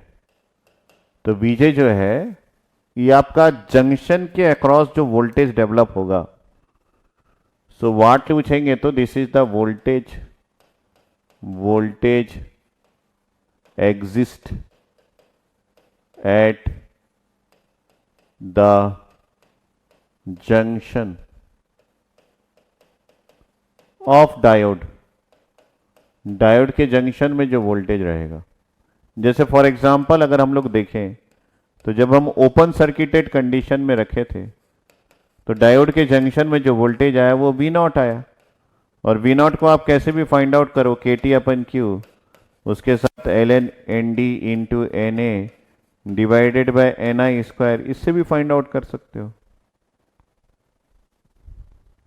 या फिर आप ऐसे भी फाइंड आउट कर लो, V not is equal to half of this is maximum electric field और उसके साथ है multiplied by width of the depletion region.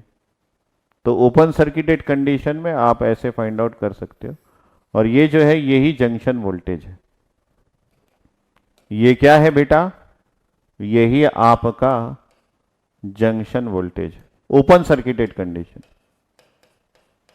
तो जो वोल्टेज एग्जिस्ट करता है उसी को हम लोग जंक्शन वोल्टेज बोलते हैं। कहां पे? जंक्शन पे।